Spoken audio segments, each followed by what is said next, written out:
karena kita bisa hadir di sekolah dai ini bukan karena kebetulan, bukan karena kita ada waktu, karena kita sehat, atau daripada kita di rumah nggak ada acara, bukan. Tapi karena memang Allah yang menghadirkan. Kalau bukan Allah yang berkehendak menghadirkan kita mungkin nggak sampai di sini. Termasuk diri saya. Maka kenapa kita bersyukur? Karena kalau nanti Allah membukakan pintu hidayah buat kita semua, maka kita akan tercatat di sisi Allah sebagai pejuang-pejuang penerus para nabi dan rasul. Ini luar biasa jemaatullah. Maka tugas dai itu sangat mulia karena melanjutkan perjuangan para nabi dan rasul. Karena nabi sudah nggak ada, rasul sudah nggak ada, yang ada adalah kita. Dan ini pilihan. Untuk menjadi dai itu adalah merupakan pilihan. Salawat dan salam mari kita haturkan kepada Nabi kita Muhammad Sallallahu Alaihi Wasallam, kepada keluarga, sahabat dan kerabatnya, juga kepada orang-orang yang senantiasa mengikuti risalah-risalahnya.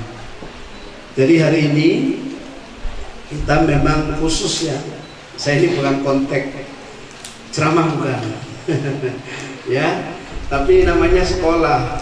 Ya anggaplah saya ini apa ya, di depan orang-orang yang memang mau sama-sama belajar, ya sama-sama mau belajar.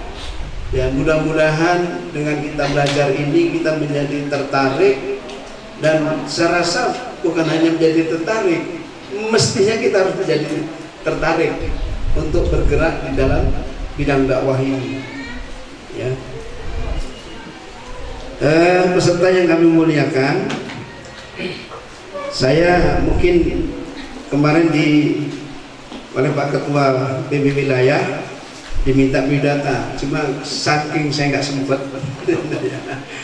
Ternyata dikabari itu sudah seminggu juga ternyata, karena saya kemarin itu ada agenda ke Tanjung Bintang, saya ngisi di sana, kemudian siangnya saya di kawasan Bandar Lampung, kemudian tadi malam juga dilanjutkan acara juga taklim juga, sehingga saya nggak sempat ngirim. Maka oleh karena itu mungkin kalau kita tak kenal maka taruh ya, bukan tak kenal nggak saya taruh dulu lah ya, kenalan dulu lah.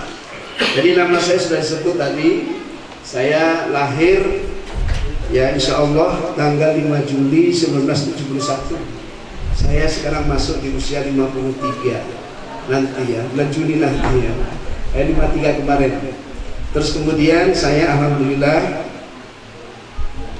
dikaruniai seorang istri, 3 anaknya. Istri saya 3 anaknya. Anak saya yang pertama alhamdulillah sudah menikah, dan saya hari ini ditemani oleh menantu saya, ini asisten saya ya, menantu sekaligus asisten. Nih mohon maaf nih bagi bapak-bapak, Pak, kalau bapak punya mantu, saya cerita kemana-mana, jangan dianggap sebagai mantu. Jadi sebagai anak. Kenapa? Karena kalau posisikan dia sebagai mantu, ketika mereka berbuat sesuatu yang tidak sesuai dengan nilai agama dan tidak sesuai dengan selera kita, maka kita nggak bisa negur. Takut nanti mantu tersinggung. Dan itu banyak bapak-bapak. Saya menyaksikan ada hari ini orangnya, bapaknya rajin ke masjid, ibunya rajin pengajian, tapi mantunya nggak pernah ke masjid. Kenapa? Karena orang tua nggak berani negur. Oh kalau saya evaluasi. Saya kumpulkan istri saya, kumpulkan anak saya, ada targetan ibadah yang harus dipenuhi dalam setiap harinya. Jadi kami punya program taklim keluarga itu, sehingga karena dia saya anggap sebagai seorang anak, maka ketika ada hal yang tidak sesuai bisa kita ingatkan. Bahkan saya nggak sungkan-sungkan ya, kayak hari ini tak suruh bawa kendaraannya, nanti hari sini membantu saya seterusnya ya. Dan ketika saya berhalangan kayak kemarin, jadwal saya khutbah itu adalah 3 kuburan, sehingga saya salah satu ngirim mantu saya untuk khutbah Jumat. Ya, itu sering terjadi tabrakan jadwal itu. Ya, insya Allah seperti itu. Kemudian anak saya yang kedua ini mohon doa, sedang menempuh pendidikan di salah satu universitas, namanya Universitas Afyon. Afyon itu di Eropa ya, di Turki. Jadi insya Allah anak saya yang laki nomor 2 ini sedang kuliah. Kemudian yang nomor 3 yang kecil, alhamdulillah sudah menyelesaikan di Pondok Pesantren Tahfiz Quran 2023 kemarin ya, 2022 di wisuda dan dinyatakan sudah selesai 30 juznya. Dan insya Allah Januari nanti mohon doa, ya mohon doa dari kita semua, insya Allah akan berangkat kuliah, diterima di Universitas Islam Internasional Islamabad, Pakistan. Insya Allah Januari nanti akan berangkat, mohon doanya. Nah, itu anak saya, ya, dan ini mantu saya. Ya, jadi mungkin itu. Saya tinggal di Perumahan Korpri Sukarami, Bandar Lampung. Jadi kalau mau ke ITERA, tol pintu gerbang utama Kota Baru, nah nanti kalau ketemu sebelah kanan ada rumah makan Bu Gendut, nah, itu gang saya sebelum BB Swalaya. Di Korpri itu ada 2 Sukirman, satu Sukirman Ustadz saya, kedua Sukirman Dukun. Kenapa kok bisa begitu? Karena pernah ada salah satu pasien yang datang ke rumah saya ke Sasa. Begitu dia masuk, duduk nggak lama, dia ngomong gini, Pak, tolong saya di Terawang, suami saya, ayu saya minta di Terawang. Gitu. Oh, rupanya beliau menganggap saya sebagai dukun. Akhirnya singkat cerita, dia bawa air, kemudian saya kasih pemahaman kalau ke dukun itu akibatnya seperti ini, hukumnya seperti apa. Karena kesini mau niat sehat, ini air saya bacakan doa-doa sebagaimana diajarkan oleh Nabi, namanya ruqyah Islami. Nah, dari situlah beliau begitu mau pamit, Pak, saya ini kayaknya salah alamat, bukan Pak Sukirman. Oh iya, bukan Pak Sukirman yang saya maksud. Ya, tapi nggak apa-apa, dapat hikmah itu. Akidahnya jadi lurus. Ya, mungkin itu ya kenalannya. Kalau status saya sehari-hari, saya salah satu tenaga pengajar di salah satu SMA, tapi saya tepatnya saya sebagai pegawai Kementerian Agama Kota Bandar Lampung, tapi saya diperbantukan untuk mengajar agama di salah satu SMA negeri di Kota Bandar Lampung. Saya sebagai ASN sehari-hari, ya itu pekerjaan saya. Tapi panggilan hati itu adalah insya Allah saya bagian dari pilihan hidup saya. Memang sejak kecil saya pengen bercita-cita. Ada 3 cita-cita saya itu dulu. Satunya tentara, ya saya pengen tugas tentara itu di bagian bintang, bimbingan mental. Ternyata Allah nggak mengendaki. Terus saya sebagai pengacara, ya ternyata Allah juga nggak mengendaki. Dan yang ketiga saya sebagai ustadz, alhamdulillah Allah mengendaki. Jadi itu baik. Langsung saja kita, biar waktunya juga insya Allah sangat panjang. Jadi saya tanya sama Pak Ustadz Usman, sampai jam berapa? Sampai pemateri kedua datang. Ya, itu. Saya diamanahi hari ini mau bicara tentang urgensi dakwah. Tapi sebelum itu, ya, saya ingin sampaikan mengawali pembicaraan kita. Hidup ini kan pilihan, ya. Setelah saya malang melintang berbagai aktivitas saya, ya, ternyata saya sekarang ini menemukan dalam hidup ini ada 3 hal yang harus saya perjuangkan. Jadi kalau kawan-kawan setuju, ya monggo, nggak juga nggak apa-apa. Setelah saya melintang sana melintang sini, ya, termasuk saya juga salah satu di Lampung ini, saya salah satu sebagai konsultan herbal, dan saya menjadi dokter keluarga. Jadi alhamdulillah sejak 2013 ya sampai hari ini saya nggak kenal obat kimia kecuali kalau saya dirawat di rumah sakit. Nah, ya, istri saya, anak-anak saya itu ditangani sendiri dengan produk herbal. Gitu. Baik. Jadi ketika saya sudah malam melintang itu, setelah saya merenung-renung, ternyata saya menentukan 3 pilihan dalam hidup. Ini sebelum kita nanti bicara. Ya, yang pertama apa? Yang pertama yang harus saya perjuangkan itu, pertama adalah maisha. Tahu maisha? Maisha itu kan pekerjaan usaha. Gimana caranya saya supaya punya duit? Karena walaupun duit itu bukan segala-galanya, tapi segalanya kalau tanpa duit gak bisa. Ini gedung dibangun dengan duit. Ini mic ini, speaker ini dibeli dari duit. Baju ini dibeli dari duit. Peci ini dibeli dari duit. Semuanya. Artinya apa? Kalau maisha kita, artinya kondisi keuangan kita, walaupun kita nggak jadi orang kaya raya, minimal apa yang menjadi kebutuhan kita insya Allah bisa terpenuhi. Itu minimal. Maka saya berjuang untuk itu, ya, karena saya punya ungkapan tadi, uang bukanlah segala-galanya, tapi segalanya tanpa uang tidak akan pernah bisa. Tuh. Harta bukanlah jaminan orang akan bahagia, tapi tanpa harta orang sulit akan bahagia. Maka harta perlu kita cari, duit perlu kita cari, tapi itu bukan tujuan. Kenapa bukan tujuan? Karena tidak menjadi jaminan banyak duit, banyak harta orang itu bahagia. Betul nggak? Ya kan? Alangkah banyak orang yang banyak duit, banyak harta, tapi nggak bahagia. Maka itu jadi penting. Jadi jangan sampai ingin didai. Oh, tugas kita yang penting ngajar ngaji soal duit. Perlu. Halo? Jangan sampai nanti ini mengawali ini. Kemarin ada jemaah saya, Ustaz.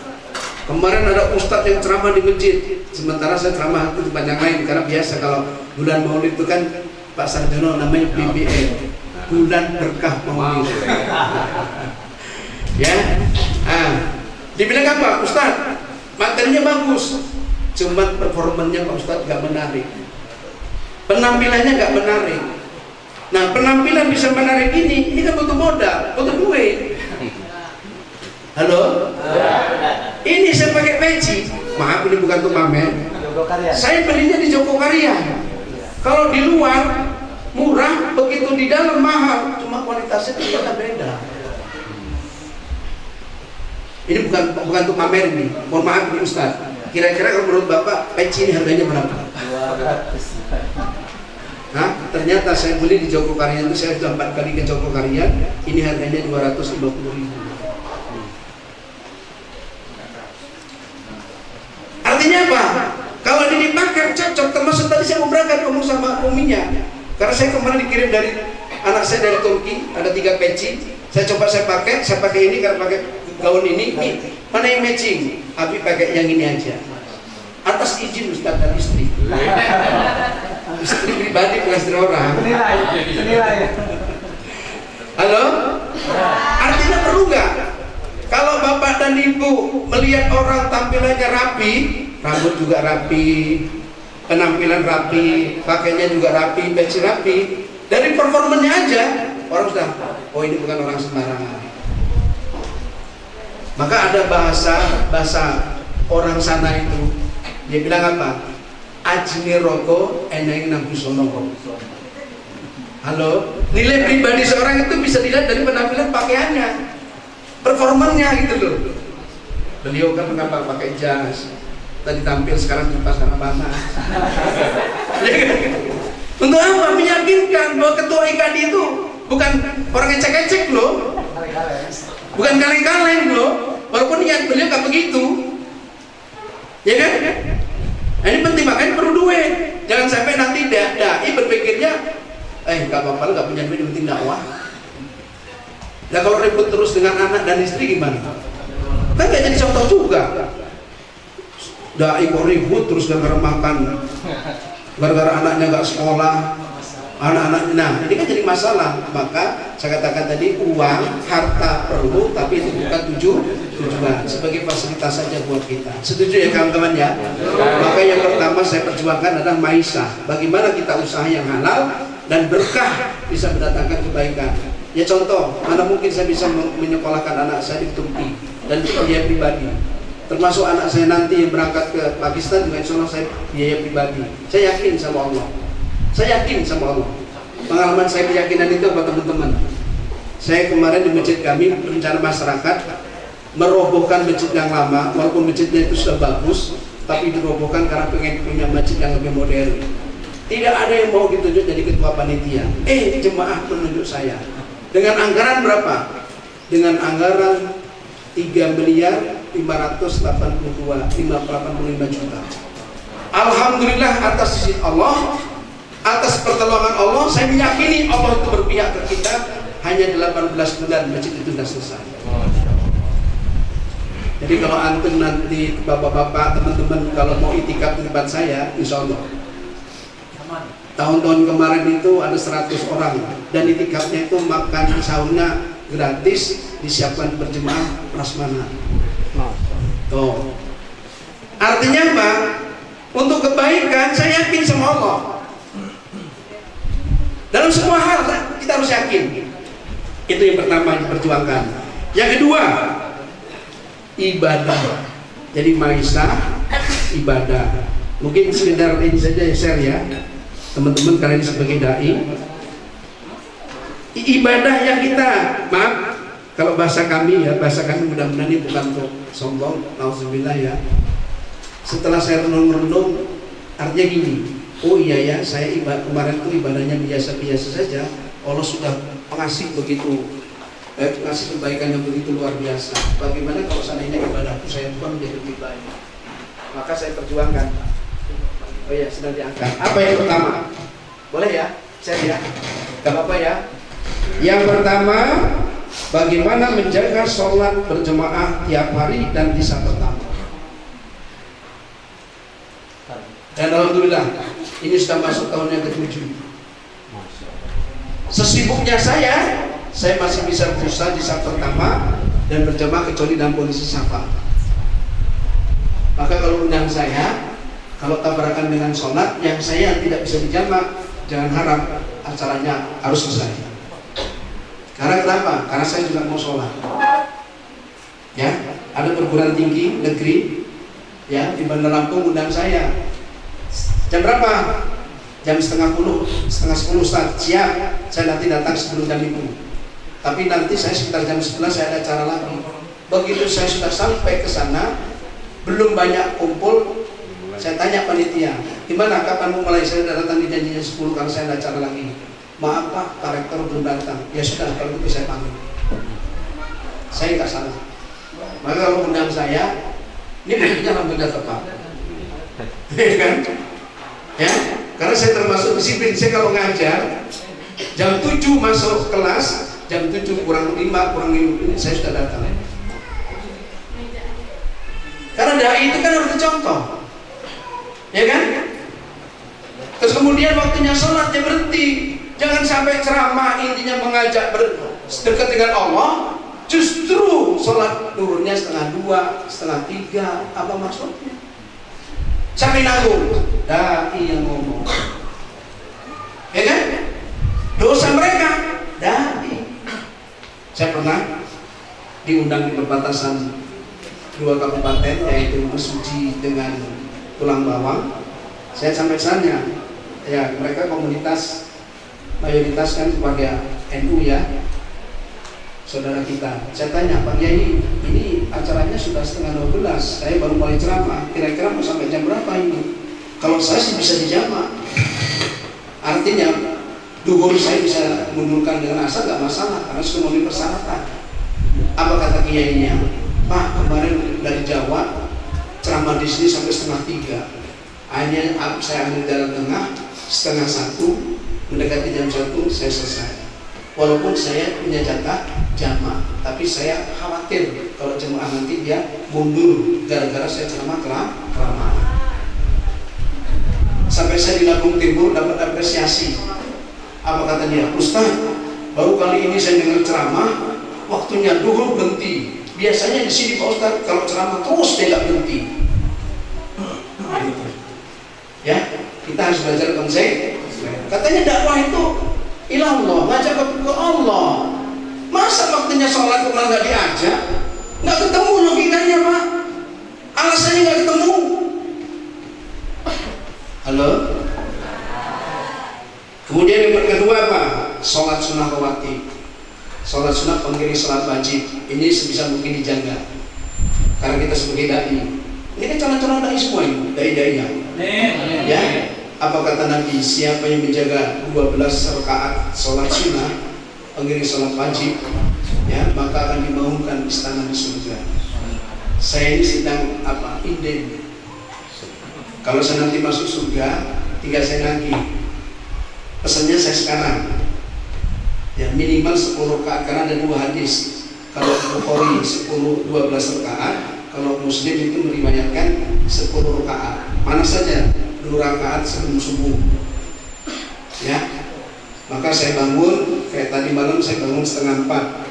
Saya jam 4 kurang 1/4 itu saya udah ke masjid karena saya mengambil jatah aja. Ini salah satunya poin itu. Ya, jadi yang kedua 2 lagi sebelum duhur 2 rakaat, ditambah lagi 2 rakaat sebelum duhur 4, 6, ya kan?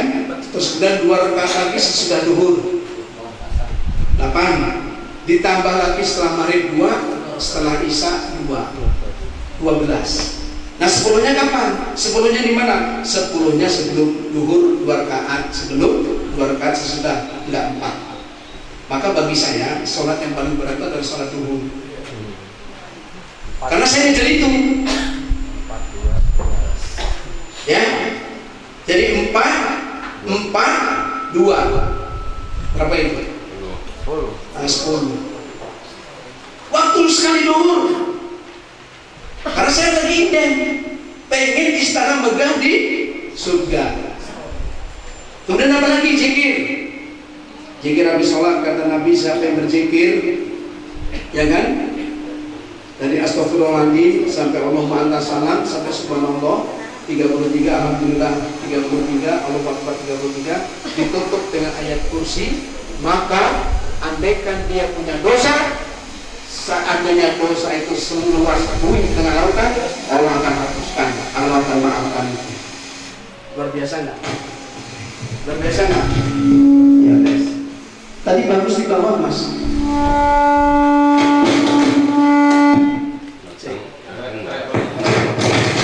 Itu biasa Pak. Kalau untuk asal baik kita ada aja. Tapi kalau kemudian enggak. Baik. Kemudian apa lagi Bapak-bapak yang cepat saja. Istighfar yang berikutnya yang keempat, istighfar 100 kali dalam sehari. Karena Rasulullah itu enggak kurang dari istighfar 100 kali. Kemudian yang kelima yaitu tilawah Quran. Makanya tadi saya kesini kurang 1 lembar, maka Quran ini saya bawa masuk. Karena target kami punya komunitas di masjid kami, jemaah masyarakat kami itu alhamdulillah masyarakat umum, anggotanya ada 44 orang, itu bisa membaca Quran one day one juz, 1 hari 1 juz. Jadi saya, istri saya, menantu saya, anak-anak saya itu sehari targetnya 1 juz. Nah karena saya yang ngajak, maka saya tambah, saya tidak hanya 1 juz, tapi targetnya harus 2 juz. Alhamdulillah hari ini saya sudah menyelesaikan 2 juz. Ini bukan untuk pamer Pak, karena itu yang harus saya perjuangkan dalam hidup.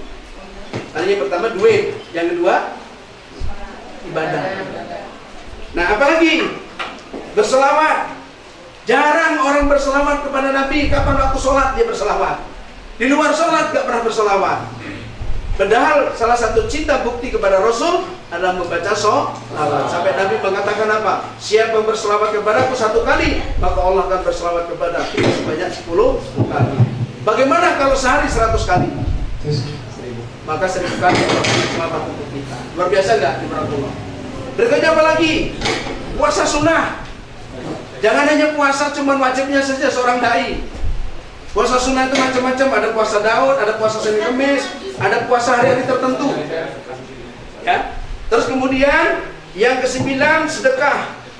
Sedekah bisa harian, bisa mingguan, bisa bulanan. Harus ada sedekah. Yang berikutnya apa? Yang ke-10 azan. Nah, kenapa Pak? Walaupun suara saya nggak bagus, saya azan. Hah? Bapak mau tahu, Bu? Bu, Ibu kalau punya suami, suaminya azan nggak? Kadang azan, kadang enggak. Alhamdulillah, saya kasih tahu. Orang yang rajin azan semasa di dunianya, maka akan Allah kasih 2 kebaikan di akhirat. Catat baik-baik. Apa kata Allah? Yang pertama akan dipanjangkan lehernya oleh Allah. Panjang leher itu maksudnya gini nih, saya praktekkan nih, Allah ya. Ini mimbar. Kalau saya orangnya pendek, begini, maka yang saya lihat pasti cuma depan aja. Tapi kalau saya tinggi, semua akses bisa saya lihat. Ternyata hadis itu menjelaskan melihat wajah Allah nanti dari berbagai sisi. Kalau orang yang rajin azan semasa hidupnya. Yang kedua, diberikan kemenangan oleh Allah untuk memanggil orang masuk ke dalam surga. Berarti jadi panitia. Cita-cita saya apa? Kalau saya dari azan ini diterima pahalanya, saya andaikan ditakdirkan oleh Allah masuk surga, andaikan masuk surga, saya bisa manggil kedua orang tua, mertua saya, istri saya, keluarga besar istri saya, keluarga besar istri saya, kemudian jemaah yang pernah ikut pengajian dengan saya, termasuk Bapak Ibu. Kalau saya masuk surga, karena saya panitia. Halo? Tapi kalau kita nggak azan, nggak bisa manggil. Ada keistimewaan.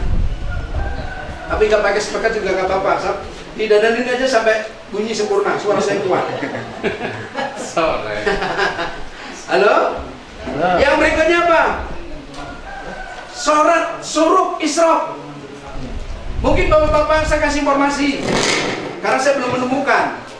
Mungkin satu-satunya masjid yang kami tahu di Bandar Lampung, dan mungkin juga di Lampung, yang tiap hari Isra setelah sholat subuh, kami dengan beberapa jemaah, termasuk jemaah yang ikut anggota One Day One Juz, ditambah jemaah yang lain, alhamdulillah nggak kurang dari 10, ya kadang 8, kadang 10, kadang 15. Kalau hari kajian bisa sampai 30 orang. Itu kami tiap hari Pak, setelah subuh kami nggak pulang.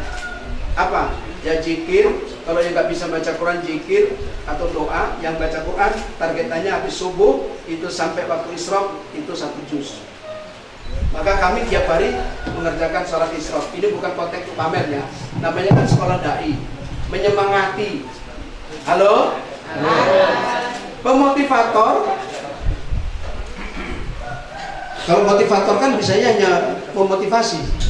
Nah kalau kami bukan motivasi, tapi mengajak. Halo? Alhamdulillah, karena pahalanya Bapak Ibu mau tahu nggak? Kata Nabi, walaupun hadis 3 jalan ini hadisnya adalah hasan. Barang siapa yang sholat subuh berjemaah di masjid, kemudian dia duduk sesaat sampai matahari terbit, kemudian dia mengerjakan sholat 2 rakaat, maka baginya mendapat pahala seperti haji dan umroh. Luar biasa nggak Bapak Ibu? Mana ada orang yang bisa haji dan umroh kecuali yang menjaga sholat isrofnya, habis subuhnya nggak pulang, tetap berada di masjid. Karena kalau keluar dari masjid, ya kecuali buang hajat, batal isrofnya. Maka kami dengan jemaah, alhamdulillah, dan kami kalau pulang sudah disiapkan sarapan. Berarti kalau menyiapkan sarapan, istriku sedang menyiapkan orang yang baru pulang haji dan umroh. Dan saya kalau mencium istri, berarti sedang mencium orang yang sedang pulang haji dan umroh. Maka saya bilang dengan jemaah saya, hei bapak-bapak ngapain pulang habis subuh itu di rumah? Paling nonton TV, paling ngopi, ngerokok, tidur lagi.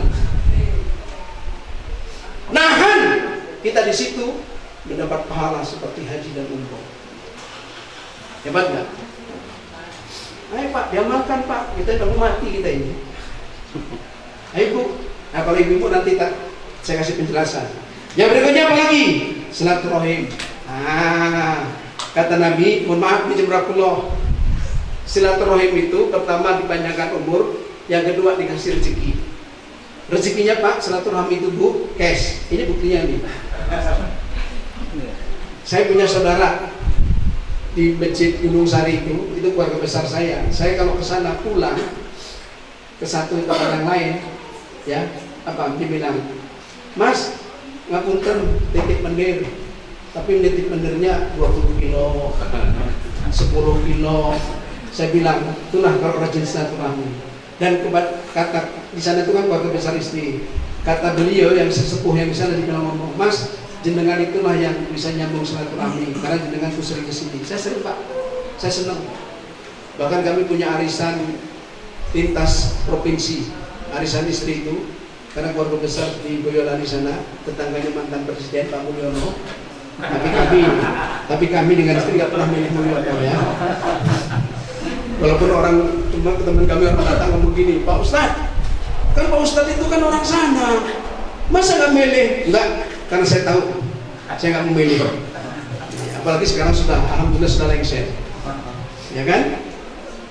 Itu Pak, arisan kadang ke Boyolali, ke Depok, ke Jakarta, ke Bekasi. Halo, ternyata silaturahmi itu mahal, butuh biaya, butuh waktu, butuh tenaga.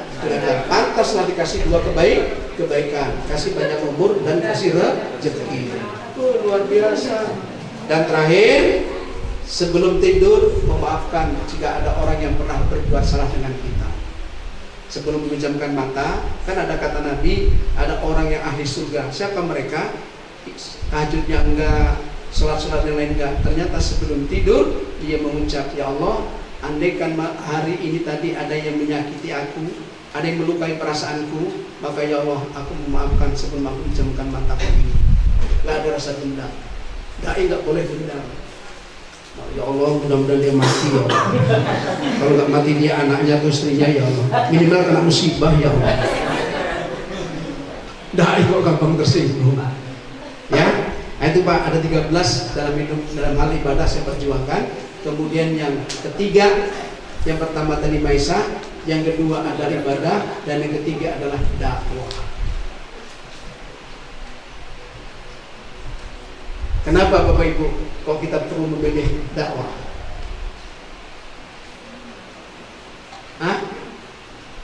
Kenapa? Makanya saya bilang, Bapak Ibu datang ke sini luar biasa Bapak dan Ibu, karena akan dapat pencerahan. Dan saya 2 kali mendoakan Bapak Ibu agar dapat hidayah. Kapan saya berdoa? Tadi malam saya habis isya saya berdoa. Tadi malam saya selesai sholat malam, sebelum menjelang subuh saya berdoa, ya Allah, nanti saya akan memberikan materi kepada peserta semua yang datang, ya Allah, berikan hidayah untuk membela agamamu, menjadi pejuang-pejuang agama. Amin. Saya sudah berdoa. Jadi kalau Bapak Ibu hari ini nggak dapat hidayah, bukan salahku. Saya sudah minta sama Allah. Saya sudah mulai janji datang ke sini. Halo? Nah, ini perlu Bapak dan Ibu, ketika kita mau ngomong di depan umum, ini kadang-kadang banyak dilupakan oleh orang. Ini salah satunya contoh. Saya waktu itu dinas dapat tugas membaca proklamasi pas 17 Agustus. Temanku membaca doa Undang-Undang Dasar 45. Begitu saya membaca itu, respon dari teman-teman, respon dari anak-anak, dibilang apa? Pak, bagus suaranya Pak. Ternyata yang bagus bukan suara saya. Ternyata Allah. Saya latihan, kemudian saya sebelum mengucap, saya berdoa. Teman saya hanya mengandalkan otak dan pikirannya, latihan-latihan, begitu tengah-tengah baca undang-undang dia salah. Padahal seorang guru. Ini yang kadang-kadang dilupakan sama kita. Setiap kali kita mau ngomong, setiap kali kita mau memberikan materi, setiap kali kita mau ceramah, doa dulu kepada Allah. Sebagaimana Nabi Musa pun berdoa. Selevel Nabi saja mau ketemu Fir'aun doa. Masa selevel Sukirman mau ketemu bapak-bapak nggak doa? Apa hebatnya Sukirman? Minta kita sama Allah. Ya Allah, berikan hidayah. Ketika nanti saya memberikan materi, ya Allah, pahamkan mereka, berikan hidayah, ya Allah. Catat mereka sebagai pejuang-pejuang agamamu, sebagai pendakwah-pendakwah, ya Allah. Saya sudah doa. Sehingga kalau kita mau berbuat, kita doa, menghadirkan Allah dalam setiap aktivitas kita, maka nanti yang akan nuntun hati-hati bapak-bapak adalah Allah. Nanti yang akan membuka telinga-telinga bapak adalah Allah. Bukan karena saya, tapi Allah. Ini saya pesan kepada kita para dai-dai. Kalau mau ngomong kita doa. Apa doanya kalau saya baca? Yang pertama baca Al-Fatihah, yang kedua membaca Rabbi shrah li sadri wa yassir li amri wahlul 'uqdatam min lisani yafqahu qawli. Oh, karena itu doa sering dibaca anak-anak, nggak level. Nggak level. Itu doa Allah ngajarkan kepada Musa. Musa mau ketemu Fir'aun. Ini kan kita seringkali menganggap sepele. Doanya anak-anak mau belajar. Apal saya. Doanya dari hati, menghadirkan Allah, khusyuk. Sehingga baca berapa, sehingga ketika ini pengalaman ini Ustaz yang lain, pengalaman ketika saya ceramah dimanapun tempat, kalau dia pernah sekali undang saya, biasanya nggak hanya cukup sekali dia undang saya. Ternyata bukan saya hebat, Allah yang membuat hebat saya jadi seperti itu. Karena saya selalu doa. Bahkan saya pernah ngisi di mana? Di Parda Sutra. Saya bawa mahasiswa lagi PPR aja. Dia bilang apa? Ustaz, waktu Ustaz ceramah takjiah tadi, ada dua bapak-bapak yang meneteskan air mata. Yang dekat saya tadi itu Pak Ustaz, dia nangis. Karena bagaimana saya doa dan bagaimana saya punya kemampuan untuk mengolah suara dan mengolah bahasa, sehingga bisa menyentuh. Apa kata di mahasiswa ini tadi? Ustaz, bahasa Ustaz itu jarang didengar oleh orang, sehingga menyentuh banget Ustaz itu ceramah. Artinya saya ceramah 1 jam, mudah-mudahan orang itu yang meneteskan air mata mendapat hidayah, tersentuh. Paham? Jadi jangan mengandalkan pengetahuan saja, tapi doa penting. Pengetahuan juga penting. Dua-duanya dikolaborasi. Doa juga penting, materi juga penting. Halo? Termasuk performa tadi penting. Ini Ustaz dari pakai batik, utusan dari Kementerian Agama, mimpin doa. Sehingga apa? Oh, gak cek. Kadang sampai ngomong, sampai pernah ada salah satu mantan kabid di Kanwil, ketika dia ngobrol dengan saya, nah saya setuju dengan dai yang begini. Karena saya waktu itu saya pakai jas, saya pakai baju kemeja, saya pakai peci. Ustadz terus begitu, jangan sarungan terus.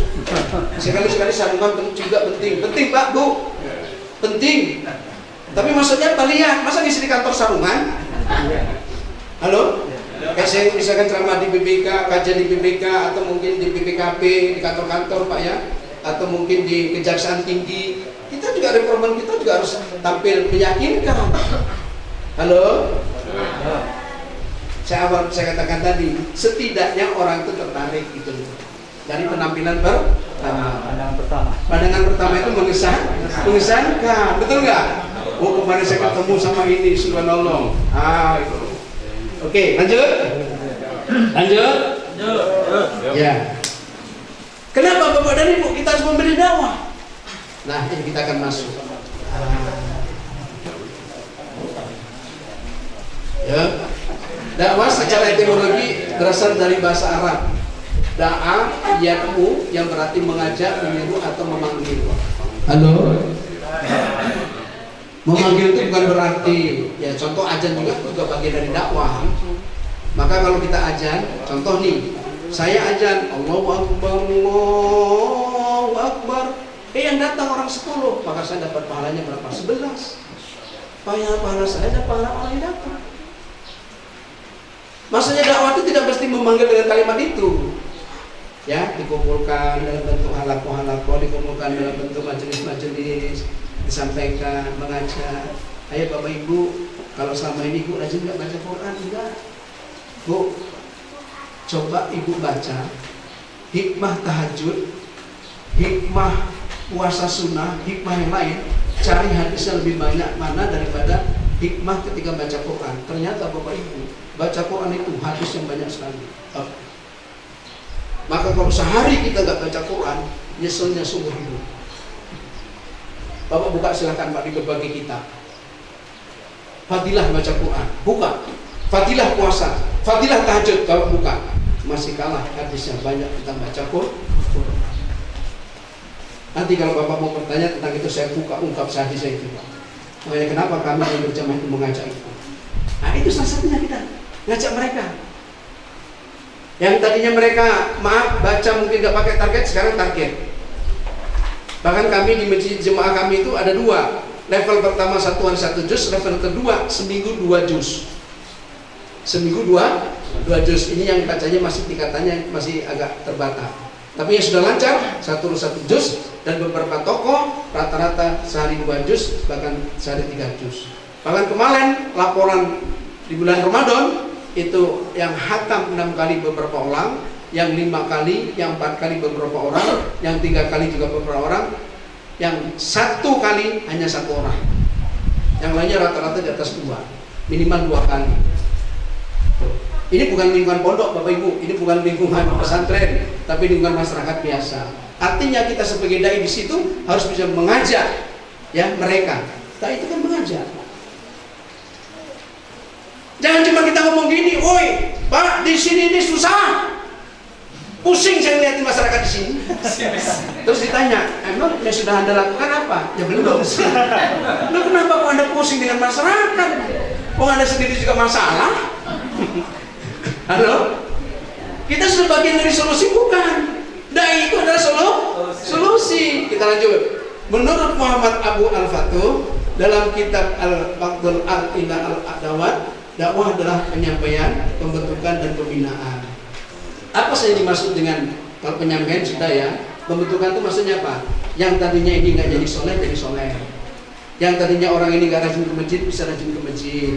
Yang biasanya orang ini sholatnya masih acak-acakan, gak awal waktu, dia sekarang awal waktu. Yang tadinya orang ini gak pernah sholat, jadi sholat. Itu Pak. Artinya apa? Dibentuk. Ya. Kemudian apa? Dilakukan pembinaan secara kontinuitas. Kalau mereka majelis taklimnya materinya juga berurutan. Yang madahnya itu materinya berurutan, sehingga jelas targetannya nanti sampai di mana pengetahuan mereka. Begitu. Dibina, jangan dibiarkan. Halo. Ya. Ini kalau nggak ada papan tulis ya. Jadi dakwah itu, lahan dakwah itu kan ada lahan dakwah yang yang terjal, ada dakwah yang subur, ada yang lahan dakwahnya itu nggak jelas. Ya. Nah, kalau memang mau dakwah ini lahan sini, baik susah, lahan ini susah, lahan ini, lahannya susah semua. Saya tunggu nanti anaknya lahir, target saya akan saya dakwahi. Anaknya udah lahir, nggak kena juga, cucunya. Begitu. Jadi nggak ada namanya putus asa. Nggak bisa di wilayah tempat ini, wilayah tempat lain. Makanya kenapa Rasulullah itu 2 periode. Ada periode Mekah, ada periode Madinah. Tuh, ini harus dipahami oleh calon dai. Ya, supaya kita ngerti. Jangan yang ada, aduh ya Allah, di sini ya Allah susah. Ya. Dan mohon maaf ini. Kadang-kadang kalau hati kita nggak lapang, kalau lagi musim pilkada, itu menyakitkan itu. Udah kita bina, udah kita ini diarahkan ibu, nanti tolong si dukung ini, malah nggak taunya Pak, gara-gara 200.000 pindah pilihan. Wih kalau nggak sabar-sabar ya Allah. Ya tapi ya sudah, namanya dakwah. Ya kan? Ngapain kita maksa-maksa? Udah aja ya sudah, enggak ya sudah, kan gitu, nggak ada beban. Ngapain kita pusing? Kalau pusing nanti malah kita stres, darah tinggi. Orang dapat 200, kita nggak dapat apa-apa. Tapi kan dapat pahala, ya kan? Jadi maksudnya jangan sampai kerada ini. Ada salah satu ustazah di Natar tuh bilang gitu, Ustaz, saya kan kalau di Natar tuh hampir semua desa saya masukin. Dia bilang apa? Ustaz, kalau diingat-ingat saya dengan Gunung Nyamun, suara saya ya Allah Pak Ustaz nihil. Kalau ingat-ingat Pak Ustaz malas saya ngisi pengajian itu. Tapi ya sudahlah. Saya niatnya bukan karena itu, karena saya ikut mengajak orang biar mendapatkan hidayah. Alhamdulillah bangkit lagi sampai hari ini masih komitmen. Jadi seorang ibu-ibu, jemaah majelis taklimnya banyak mereka. Jadi nggak usah sakit hati. Halo, mungkin akan saya lanjut. Nih, Ya, wal takum minkum ummatun yad'una ilal khair wa ya'muruna bil ma'ruf wa yanhauna 'anil munkar wa ulaika humul muflihun. Danlah kamu ada di antara kamu segolongan umat yang menyeru kepada kebajikan. Ayat ini ada saudara-saudara kami yang ahli bahasa Arab nanti, yad'u ilal khair wa ya'muruna bil ma'ruf wa yanhauna 'anil munkar. Kamu ada umat yang terbaik. Bapak Ibu, kita ini umat terbaik. Ya. Kita akan bisa disebut Allah umat terbaik apabila apa? Syaratnya dua. Apa itu? Ya'muruna bil ma'ruf wa yanhauna 'anil munkar. Mengajak kepada kebaikan dan mencegah kepada kemungkaran. Kalau statusnya kita itu berada di situ, berarti kita termasuk umat yang terbaik. Tapi kalau kita nggak ngambil itu, nggak ngambil dakwah, maka kita bukan umat yang terbaik. Berarti apa? Umat yang terburuk. Iya dong, namanya ustadz, namanya dai kan ngajak kebaikan, mencegah kemungkaran. Tidak hanya mulia di hadapan Allah, di hadapan manusia juga menjadi mulia. Nah, jadi kalau kita ingin disebut oleh Allah sebagai umat yang terbaik, lakukanlah dakwah itu. Berikutnya, ya, ayat berikutnya, ya, nih jemarakumullah. Ya ayyuhalladzina amanu in tansurullaha yansurkum wa yusabbit aqdamakum. Bapak Ibu, mau tahu nggak ayat ini? Kenapa hidup kita ini susah? Kenapa hidup ini kita banyak masalah? Kenapa kadang rezeki kita nggak lancar? Kenapa anak-anak kita kok susah diajak untuk ibadah dan segala macam? Kenapa hidup ini kok banyak masalah terus? Kenapa? Karena Allah belum layak menolong kita, karena kita belum menolong alam Allah. Wajar kehidupannya dikasih sempit, banyak masalah, problem yang ada. Punya duit, bukannya dinikmati keluarga. Punya duit, bulan ini istri berobat, kasih dokter. Istri sembuh, anak yang sakit, kasih dokter. Anak istri sembuh, kita yang sakit, kasih dokter. Gak ada keberkahan dalam hidup. Kenapa? Karena kalau dakwah memikirin orang banyak, sementara kalau kita hidup hanya mikirin pribadi dan keluarga. Pantas Allah tuh nggak memberi pertolongan kepada kita karena kita belum layak untuk ditolong. Ini mohon maaf ini Mas. Andai bisa ini bahasa kasarnya, Mas, sampai tinggal di mana? Sampai tinggal di di lingkungan. Berapa orang yang sudah jenengan ajak untuk ibadah? Berapa orang yang sudah diajak ngobrol tentang masalah agama? Berapa orang yang sudah diajak untuk ke masjid dan sebagainya? Artinya kalau jenengan sibuk kerja dari kantor pulang ke rumah, tetangga gak pernah diurusi, wajar kalau sampai itu gak ditolong sama Allah. Karena jenengan gak menolong akan Allah. Ini jangan main-main Pak. Halo? Saya tunjukkan ini. Nabi dan Rasul, ada gak ceritanya Nabi dan Rasul itu hidupnya susah? Rasulullah tercatat sebagai orang termiskin, itu pilihan Nabi, bukan takdir. Nabi menikah dengan Aisyah, dengan Khadijah ada dua riwayat menyebutkan. Dengan Khadijah Nabi itu memberikan 100 ekor onta. Riwayat yang kedua, Rasulullah itu memberikan mahar kepada Khadijah itu 10 ekor onta. Jadi kalau sekarang satu ekor ontanya 20 juta, maka dikalikan 10 berapa? 100 juta. Kalau 100 ekor kalikan 20 berapa? 2 miliar. 2 miliar. Mana ada saingan kita yang ngasih paling banter 5 gram, woy. 10 gram itu udah hebat. Itu pun dapat tingkah mau nikah lagi. Bayangkan, Rasulullah itu hebat. Cuma apa? Hartanya dihabiskan untuk dakwah. Sampai beliau ngomong kepada Khadijah, "Hai Khadijah istriku, aku malu. Ketika engkau awal menikah denganku, engkau termasuk kelompok orang terkaya di Jazirah Arab. Engkau seorang saudagar kaya, hartamu meliputi Jazirah Arab. Tapi ketika aku menikah denganku, hartamu sekarang habis. Ketahuilah sampai aku tidur di atas kelapa kurma." Apa kata Khadijah? "Hai suamiku Muhammad, kalau memang Allah takdirkan aku meninggal dunia lebih dulu, Dan engkau membutuhkan untuk perjuangan dakwah menegakkan kalimat la ilaha illallah di kalimat di muka bumi ini. Untuk menegakkan dakwah, maka ambil jasadku di makam, pakailah olehmu untuk perjuanganmu. Sampai ngomong begitu juga Khadijah. Ada nggak istri yang begitu di musyawarah? Mak, untuk menegakkan dakwah. Dakwah sih dakwah. Makan juga makan.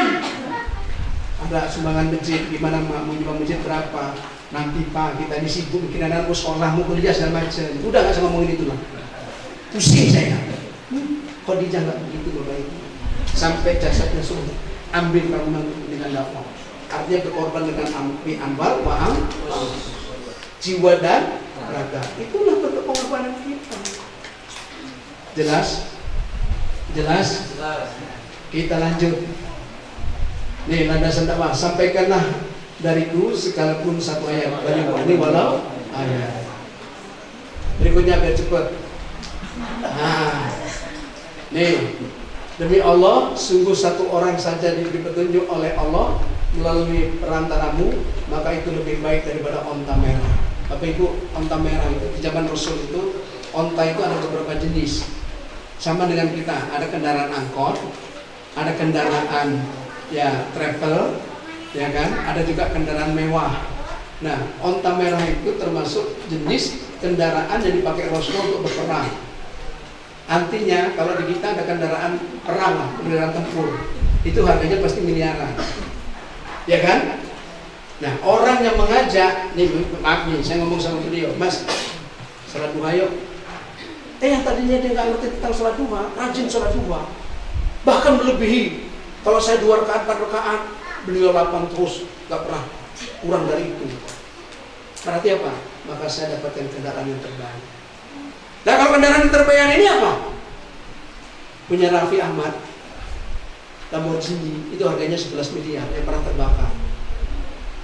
Berarti kalau saya ngajak dakwah satu orang saja, kemudian menjadi taat, menjadi dekat dengan Allah antara mulutku, maka saya dapatkan Lamborghini. Kalau semua orang 10 Lamborghini, 100 orang 100.000 orang 1.000 Lamborghini, berarti apa? Tercatat saya orang kaya di mata Allah. Yang punya Lamborghini belum tentu. Halo? Halo? Kendaraan itu kapan kita naikin? Nanti setelah kita di akhirat. Dan itu harus kita yakin. Halo? Sama dengan sholat rawatib tadi, Allah akan kasih istana di surga. Maka saya udah membayangkan gini, andaikan nanti saya di pintu surga, malaikat firman nanya, Sukirman dan keluarga, ya iya. Saya dimasukkan kemana? Nggak mau nanya, saya ini istanaku di mana? Karena saya sudah inden. Loh, kalau situ nggak berani jawab, berarti malaikat mungkar nakir nggak punya catatan dong. Malaikat rakib atid, Rokib, mana catatanku? Dibuka, ini, oh maaf, kata malaikat Ridwan, selip tadi catatannya. Ini nama Sukirman. Siapa di sebelah sana?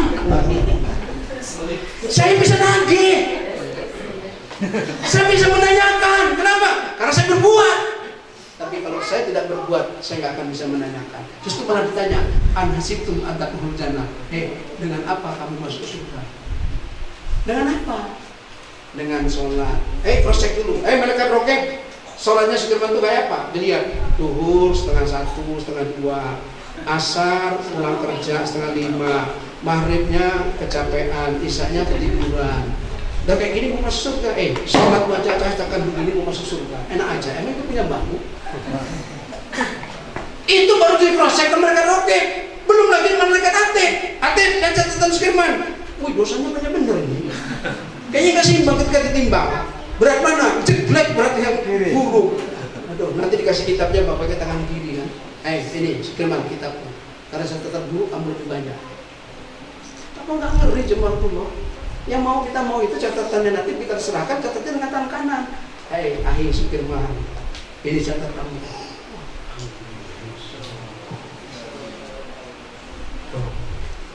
Apa nggak pengen jemaah Allah? Tanpa Bapak Ibu masuk dalam dakwah ini, nggak seperti itu. Halo? Karena kan nggak mungkin toh kita ngomongin orang kita sendiri nggak berbuat baik. Betul nggak? Sebelum kita ngomong pasti kita mikir untuk kita juga kan? Ya saya juga biasa ceramah kan mikir juga saya. Iya ya. Saya nyuruh orang ke masjid, saya kalau seandainya terlambat apa kata orang? Iya ya, saya nyuruh ibu-ibu, bapak-bapak baca Quran, tapi saya sibuk karena tadi habis ngisi pelatihan sekolah. Ini nggak sempat saya. Jadi maaf ya ibu di grup saya ini nggak tercapai 1 juz. Kan bisa saja orang ini juga atas nama dakwah. Tapi enggak dong, tetap konsekuen kita. Semuanya bisa disiasati. Makanya kenapa mantuku tak suruh nyopir, biar aku bisa baca Quran. Itu salah satunya. Sambil tidur ngantuk-ngantuk tadi saya baca Quran. Batal di perbanding Pertamina tadi saya berhenti ini lagi dan saya bacaannya. Sehingga saya pulang dari sini dari pahala dakwah insya Allah saya dapat, dari pahala baca Quran yang saya tetap dapat. Karena bisa perjuangkan. Maka judulnya diperjuangkan. Maisha ibadah. Kenapa kok dakwah kita pilih? Lanjut. Ya, tujuan dakwah mewujudkan kebahagiaan dan kesetaraan hidup di dunia dan di akhirat. Ya, jelas dong. Membentuk pribadi yang menjadi soleh, akidahnya menjadi lurus, menjadi orang yang tadinya nggak taat jadi taat, yang tadinya nggak menjadi baik, yang nggak produktif menjadi produktif. Otomatis. Artinya gini Bapak dan saudara sekalian, kalau kita melihat orang, ya Allah orang ini nggak bisa ngaji, alangkah bahagianya kalau aku bisa ngajarin ngaji dia ya. Oh berarti menjadi sedekah jariah. Nanti kalau saya meninggal, orang ini akan tetap ngaji terus. Subhanallah. Nanti dia ngajarin ke orang lagi menjadi amal jariah lagi. Subhanallah. Oh orang ini kok belum rajin sholat, gimana saya ajak supaya dia sholat? Oh begitu saya meninggal, dia rajin sholat, maka tiap hari saya mendapatkan kiriman pahala. Kenapa? Karena saya ngajak dia. Halo? Bahkan satu cerita ini, ada satu cerita sebelum dibuka tanya jawab. Memang ya. Satu ketika saya salah satu Hasan Al-Banna, beliau waktu itu isi ceramah, ternyata pesertanya itu ya isi pengajian gitu ngobrol semua. Selesai itu ada yang nanya, Ustaz, mohon maaf tadi Ustaz kok tetap aja lanjut ceramahnya, nggak negur, nggak apa, kok tetap aja ceramah. Apa kata beliau? Saya nggak butuh banyak, satu saja yang mendapatkan hidayah, saya dapatkan onta merah. Satu saja yang mendapatkan hidayah, saya ngomong tadi itu, maka saya mendapatkan lebih baik daripada bumi dan seisinya. Tuh Pak, kalau Bapak dan Ibu gak dakwah, dapat itu semua enggak? Coba dibuka ulang dari atas. Nih Bapak Ibu, ya. Yang pertama, tuh Bapak Ibu apa? Yang tadi loncat tadi. Nah, sebelum yang pertama. Nah itu Pak. Nah ini kan, siapakah yang lebih baik?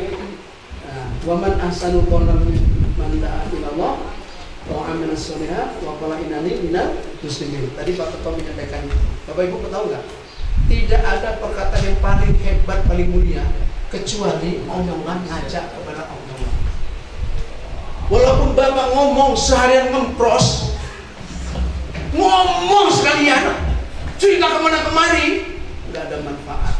Tapi Bapak satu kalimat terkait dengan mengajak kebaikan, mengajak kepada Allah, perkataan yang paling mulia.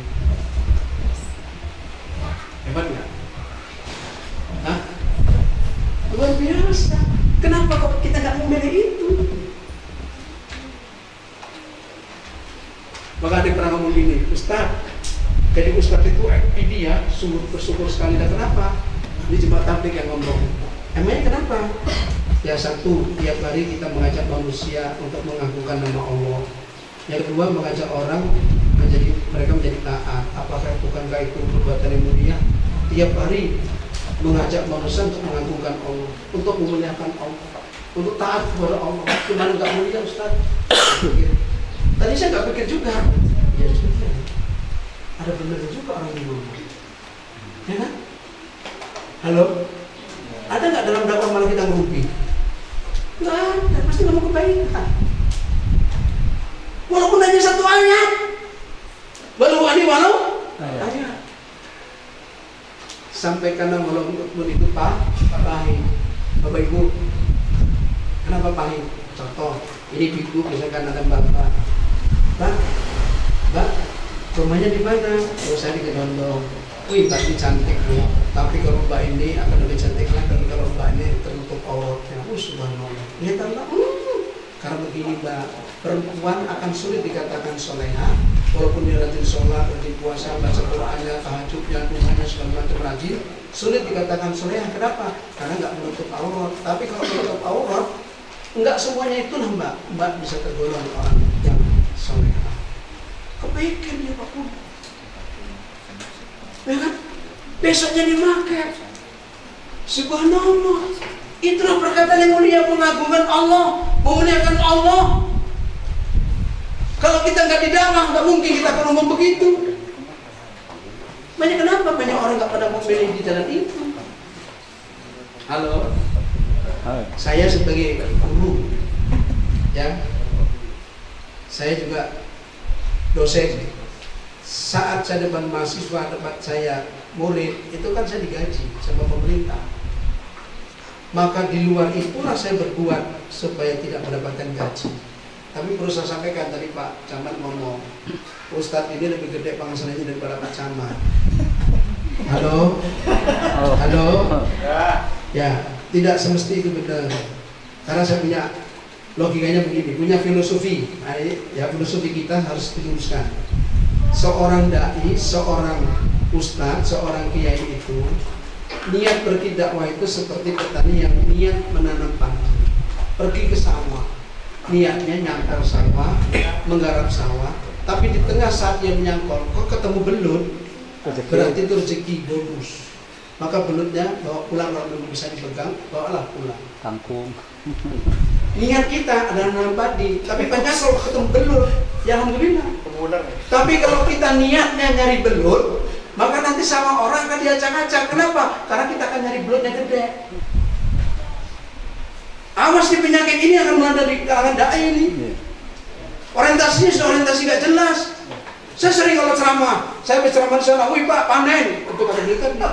Gua mesti panen sekarang ini, ya memang belum tidak dimungkiri. Tapi apa? Dan saya meyakini, oh saya di sini dikasih apa adanya, alhamdulillah. Nanti tempat lain diganti sama yang Allah, atau diganti rezeki yang lain. Jangan orientasi itu. Kenapa sakit hati? Ini pengalaman. Ada dua ustaz. Ada dua ustaz cerita ke saya. Ustaz, tahu nggak ceritanya saya ini kan biasa ngisi taklim. Saya tahulah amplopnya itu sekian. Dan di hari yang sama saya diundang ke tempat lain. Gambaran saya amplopnya gede. Rupanya baca barakallah. Meninggalkan yang kecil, yang gede dapat, jatuh hilang. Maka saya bilang apa? Tuh, gara-gara niatnya nggak lurus. Ina amalu bin. Terus satu lagi Ustadz itu juga Ustadz kondang sekarang ini. Pernah ngobrol dengan saya begini, Ustadz benernya kalau kita orientasi uang, orientasi duit, sakit hati. Dan kenapa? Saya kan pernah mengisi ceramah, harapannya nanti ceramah dari sana terus ya, malah dikasih sekian Ustadz, yang mau sakit misalnya. Menderita, kenapa? Karena niatnya bukan karena Allah. Coba ulang ayatnya dari Qur'an bisa bidorobika bil hikmah. Surat An-Nahl.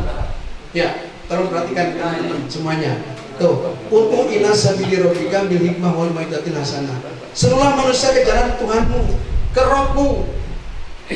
Bukan mengajak manusia ke ilah, maaf, ilah golongan, ilah partai, ilah kelompok. Bukan. Kita mengajak manusia itu pada Allah.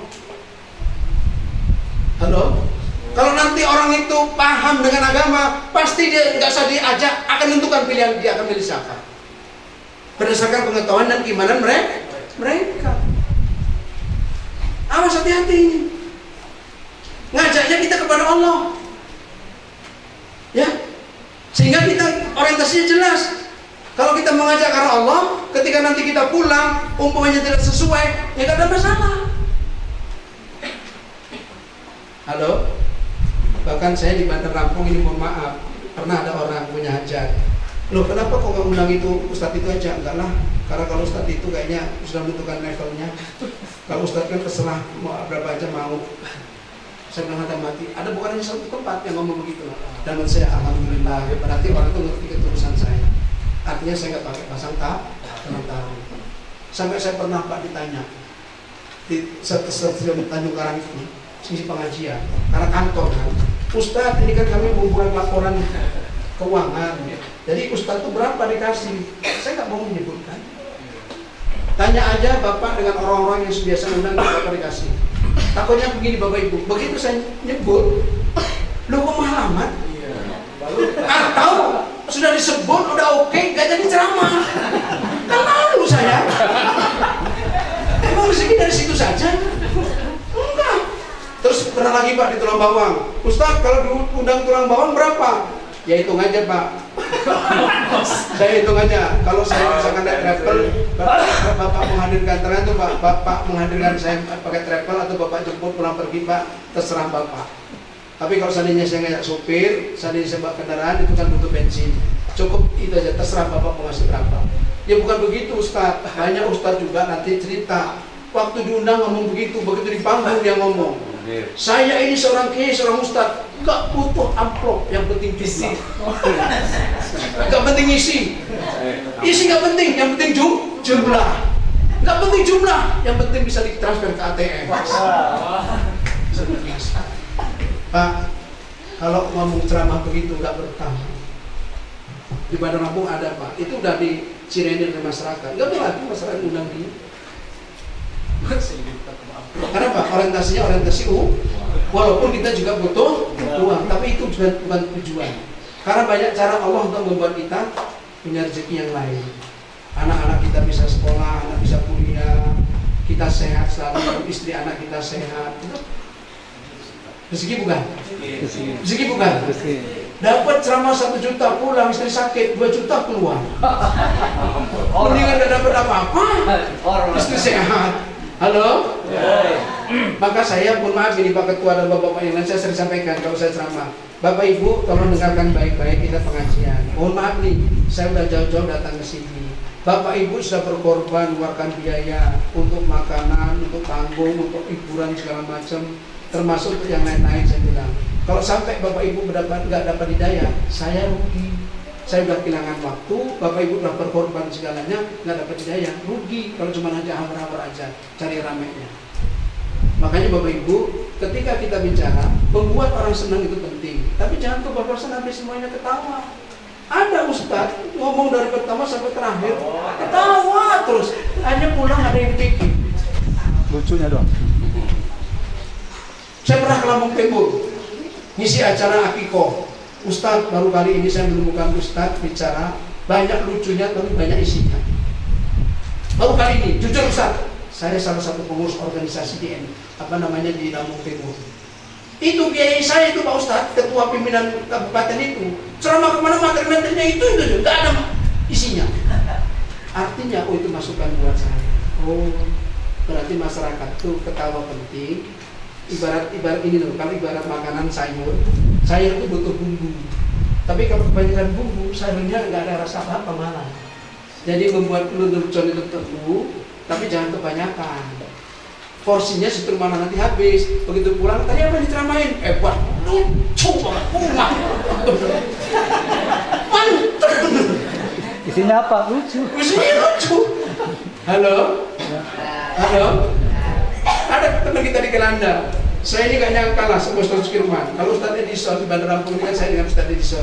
Kalau Ustaz Edison itu dari performance itu memang mukanya udah lucu, ya kan?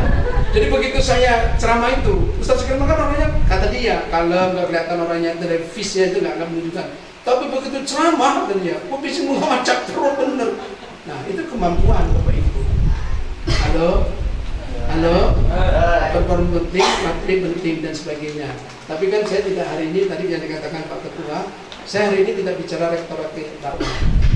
Materi rektoratif dakwah artinya gini Bapak Ibu, semua kita bisa ngomong, tapi bagaimana cara ngomong membuat orang tertarik? Gak semua orang bisa.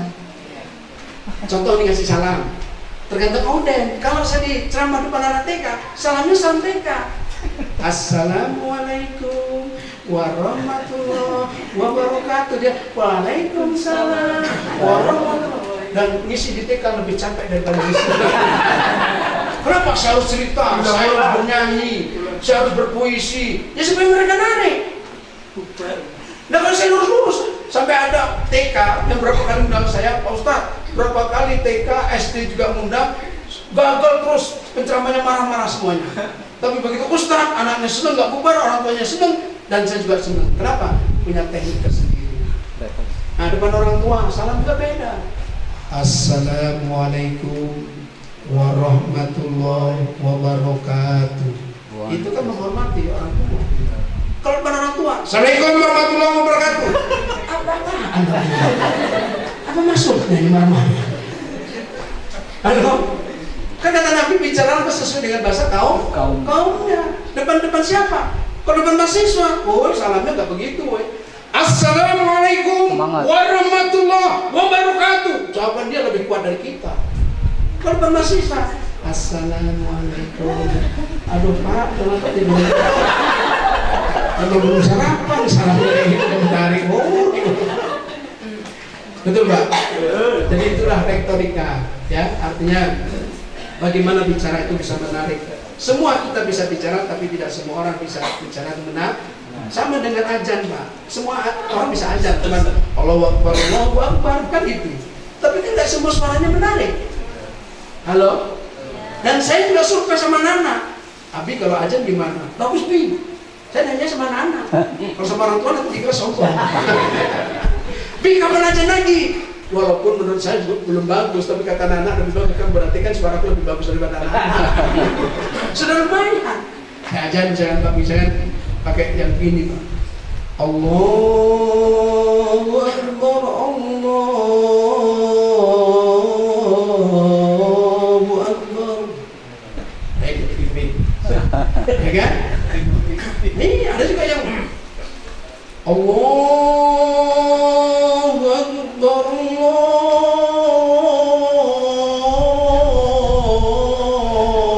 Allahu Akbar. Saya ingin memastikan orang itu bangun, Pak. Jangan orang, janda pun bangun.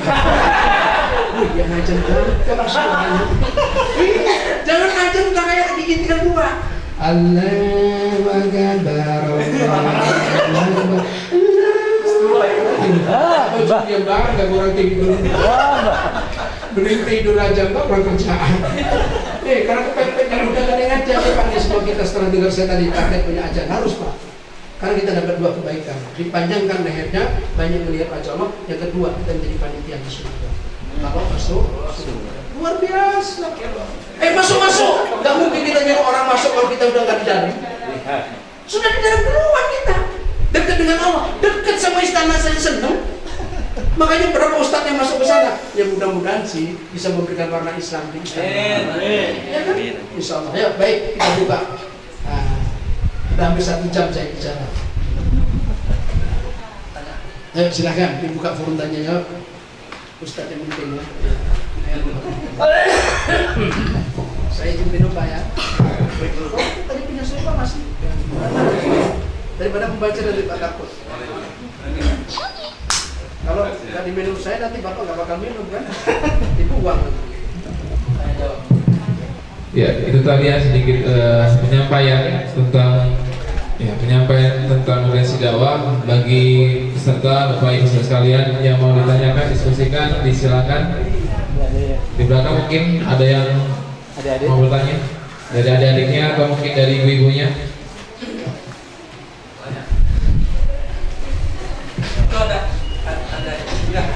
Berdiri biar kelihatan soalnya. Maju deh. Yuk. Dari situ nggak apa-apa berdiri. Kedengaran? Ayo silakan. Saya Master. Ayo. Pak Ketua, monggo Pak Ketua. Ambil nunggu yang lain. Baik, Assalamualaikum warahmatullahi wabarakatuh.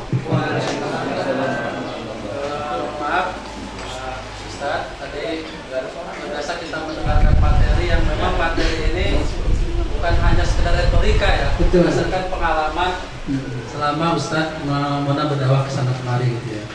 Ini yang jadi pertanyaan saya nih Ustaz. Apalagi kita ini generasi muda. Generasi muda ini kadang-kadang punya semangat gitu ya, tapi kurang ilmu gitu ya. Ya kita maklum saja kadang-kadang ya memang kita bukan latar belakangnya bukan dari pondok gitu ya, bukan pula dari kuliah yang khusus di bidang dakwah gitu. Nah kadang-kadang kita di masyarakat ini mencoba menerapkan dakwah gitu, ingin mengajak bercoba juga bertablik gitu ya. Tapi kadang-kadang banyak suara-suara apalagi di kampung. Siapa kamu ini? Mondok dari mana?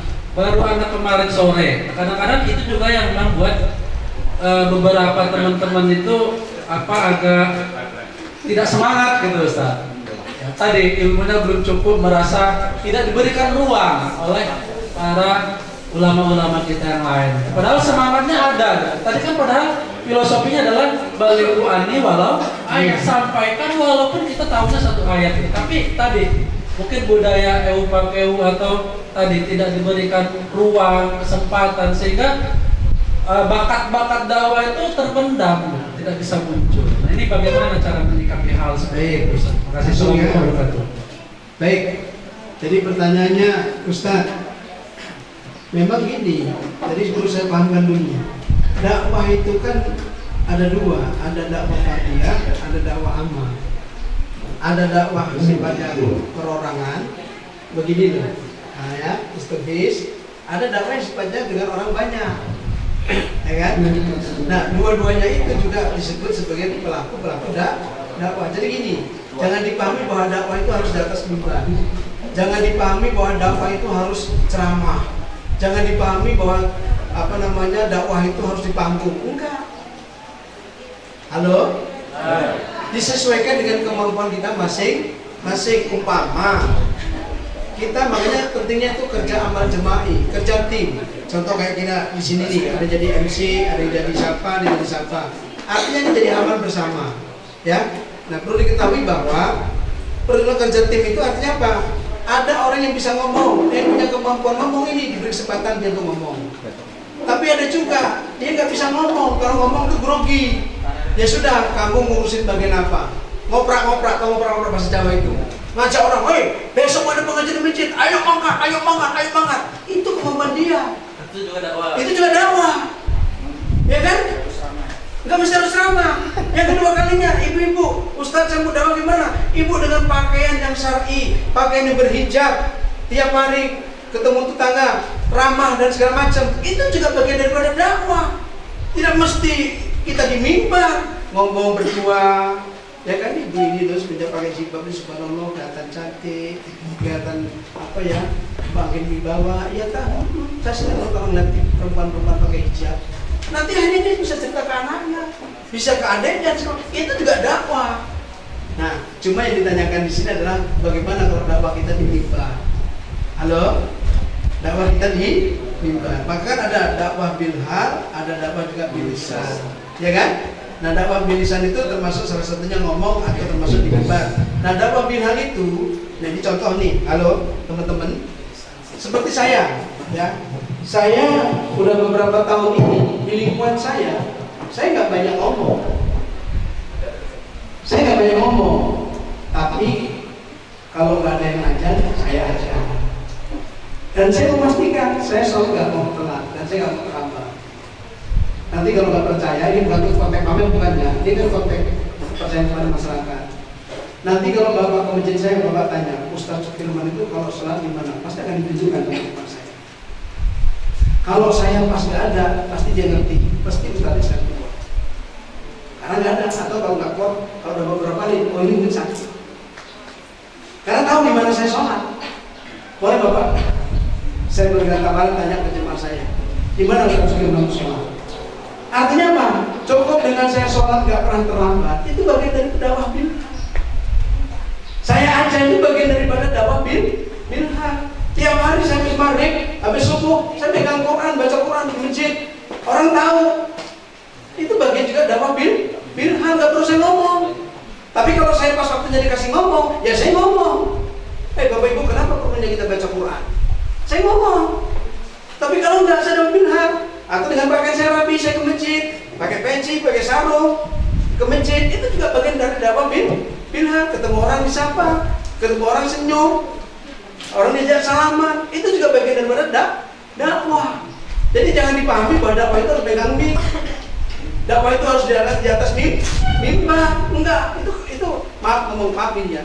Orang kalau yang diberikan kemampuan bisa ngomong di depan itu, apalagi ngomongnya kok menarik, itu termasuk makhluk langka, pilihan Allah. Enggak semua orang. Saya punya kawan kori. Kalau dia kori, bacanya bagus. Tapi kalau dia takziah, mimpin yasin, tahlil, tahu dia kalau saya ceramah, Ustaz, saya tahlil nggak panjang-panjang, pendek aja kalau tamu ceramah. Tapi saya Ustaz, walaupun saya pintar ngaji, mimpin tahlil segala macam, doa segala macam, saya suruh ngomong 5 menit aja saya nggak bisa Pak Ustaz di depan. Berarti kemampuannya itu, dakwahnya lewat itu. Nggak semuanya harus seperti saya. Halo? Kalau semuanya nanti ngomong, siapa yang jadi pendengar? Ngomong semua, gak ada yang dengerin.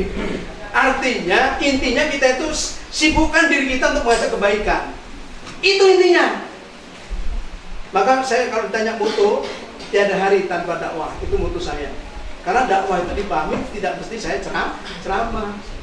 Dengan saya bersikap baik di kantor, kita di sekolah menjadi teladan. Waktunya sholat sebagai guru agama, sholatnya duluan. Jangan dari guru agama, sholatnya malah belakangan. Malah kadang kelihatan kadang nggak apa guru lain. Guru agama bermasalah. Ya kan? Karena nggak memberikan aspek dakwah tadi, nggak memberikan aspek teladan. Maka saya konsepnya kepada orang yang tiap hari saya ketemu, saya lebih mengutamakan dakwah bilhal daripada saya ngomong. Halo? Tapi kalau pada orang jarang ketemu dan saya dikasih kesempatan ngomong, ya saya ngomong, termasuk kayak hari ini. Saya ngomong. Ya kan? Saya ngomong. Makanya tadi saya begitu saya masuk, saya megang Quran, bisa jadi ada yang ngomong, ngapain Pak Ustaz itu bawa Quran? Atau Amel Pak Ustaz itu baca Quran? Karena Bapak Ibu belum tahu, karena kita punya targetan membaca. Saya bisanya di sela-sela begini saya. Kalau enggak, nanti saya enggak akan tahu target. Bukan konteks pamer. Halo? Bagi yang memahami, oh Ustaz itu dekat dengan Qurannya. Subhanallah, saya juga akan pengen mau dekat dengan Quran. Bapak Ibu, paham? Nah gimana Ustaz? Kita berlatar belakang tidak dari pondok. Makanya pertama dakwah kita itu bilhal. Buktikan dari istri kita, anak kita, keluarga kita, tunjukkan bahwa kita keluarga baik. Itu modal utama kepercayaan masyarakat. Ada kesempatan kita nggak usah banyak-banyak ngomong, tapi ngomong kebaikan-kebaikan. Atau kalau memang kita di masjid nggak bisa banyak ngomong, kita konseptor. Bagaimana masjid ini dibuat program, tapi kita yang tampil dalam membuat program, nyusun program itu. Sehingga nanti kepercayaan jemaah kepada kita luar biasa. Sesuai. Contoh nih, tiap tahun saya ditunjuk jadi ketua itikaf oleh pihak masjid, tapi tahun ini saya akan coba ganti generasi. Tiap tahun. Kalau urusan itikaf, Ustaz Sukirman. Karena saya tidak tahu itikaf. Halo? Artinya kita udah punya brand gitu loh di lingkungan itu. Nah, di lingkungan mana brandnya? Aku mungkin mau ngomong punya konsep. Oh, kalau urusan konsep kegiatan apa? Percayakan sama Ustaz itu. Beres dia itu. Pinter dia itu. Nanti lama-lama orang generasi kan makin berganti. Mereka mulai dengar kita. Oh, karena dia sudah membuktikan bahwa dia itu orangnya hebat. Kerja dan kerja. Paham? Bisa dipahami sampai sini? Paham. Kalau di lingkungan terdekat kita memang harus begitu, butuh proses. Gak bisa tiba-tiba, kecuali kalau kita pendatang. Kalau kita pendatang, bisa jadi orang gak tahu butuh background kita siapa. Halo? Apalagi kalau orang kita mas, Pak Ketua, lu siap? Anda baru kemarin. Dia usah ngomong-ngomong, saya ini udah tua saya ini. Banyak garam. Asik. Pak, saya bilang sama bapak-bapak seringkali, hei bapak-bapak, gak usah ngomong, seringkali ngomong depan anak-anak. Saya ini udah kenyang makan garam. Bapak kenyang makan garam pak, anak-anak kenyang makan sosis. Saya bilang, kalah bapak itu. Garam bangga, sosis sekarang ini. Bahkan seblak sekarang ini. Ya, jadi gitu Ustaz, butuh proses. Ya, butuh proses itu kalau di lingkungan kita. Lebih baik kita tunjukkan. Maka kemarin ada di teman kita di Tanjung Karang, saya bilang, antum itu jangan banyak bicara saatnya. Sekarang berubah, banyak berbuat saja di lingkungan. Halo? Halo? Kayak tempat kami ini, program kami kawan-kawan. Itu kalau namanya Lebaran Haji, alhamdulillah kemarin 11 sapi. Yang tahun kemarin 12 sapi. Yang kemarinnya 12 sapi, 12 kambing, tahun kemarin 4 kambing, sekitar 11 sapi. Artinya kalau itu tidak dibina benar-benar, nggak akan mungkin bisa terwujud begitu. Termasuk mengajak jemaah umum bisa sehari 1 juz, itu nggak mungkin. Buka puasa bersama, kadang Senin, kadang Kamis. Bahkan sekarang membuka apa? Membuka Jumat Berkah. Kemarin istri saya tanya, "Mi, berapa kotak kemarin?" Sekitar 400 kotak. Itu seminggu sebulan 2 kali. Pekan pertama, pekan kedua dan pekan keempat. Itu dari jemaah semua itu. Mereka suruh bawa kotak.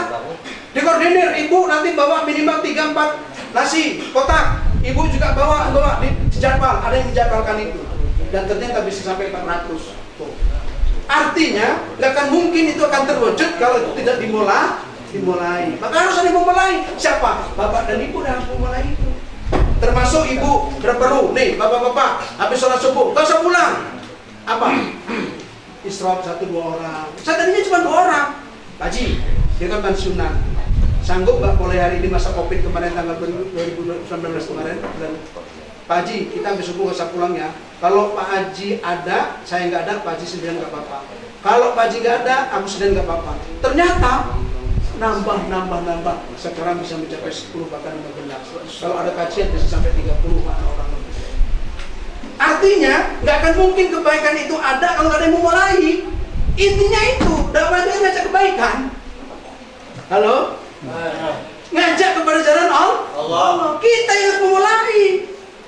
Ustaz, tempat kami ini sholat tidak pernah jelas waktunya itu. Kenapa? Ya orang-orangnya pada kerja. Nah kita yang ngajak. Ngapa nyuruh orang? Saya pernah mampir di Bebas tuh dekat Untung itu kan, sebelah perapatan itu, maju dikit sebelah di atas ada musola. Saya suka mampir di situ kalau waktunya sholat. Ajan, apa kata mereka? Pak, terima kasih ya Bapak ajan. Dia nggak tahu kalau saya ustaz. Dalam hatiku, aku yang terima kasih. Karena dikasih kesempatan waktu untuk ajan. Pahalanya kan gede, Bapak kan nggak dapat pahala ajan.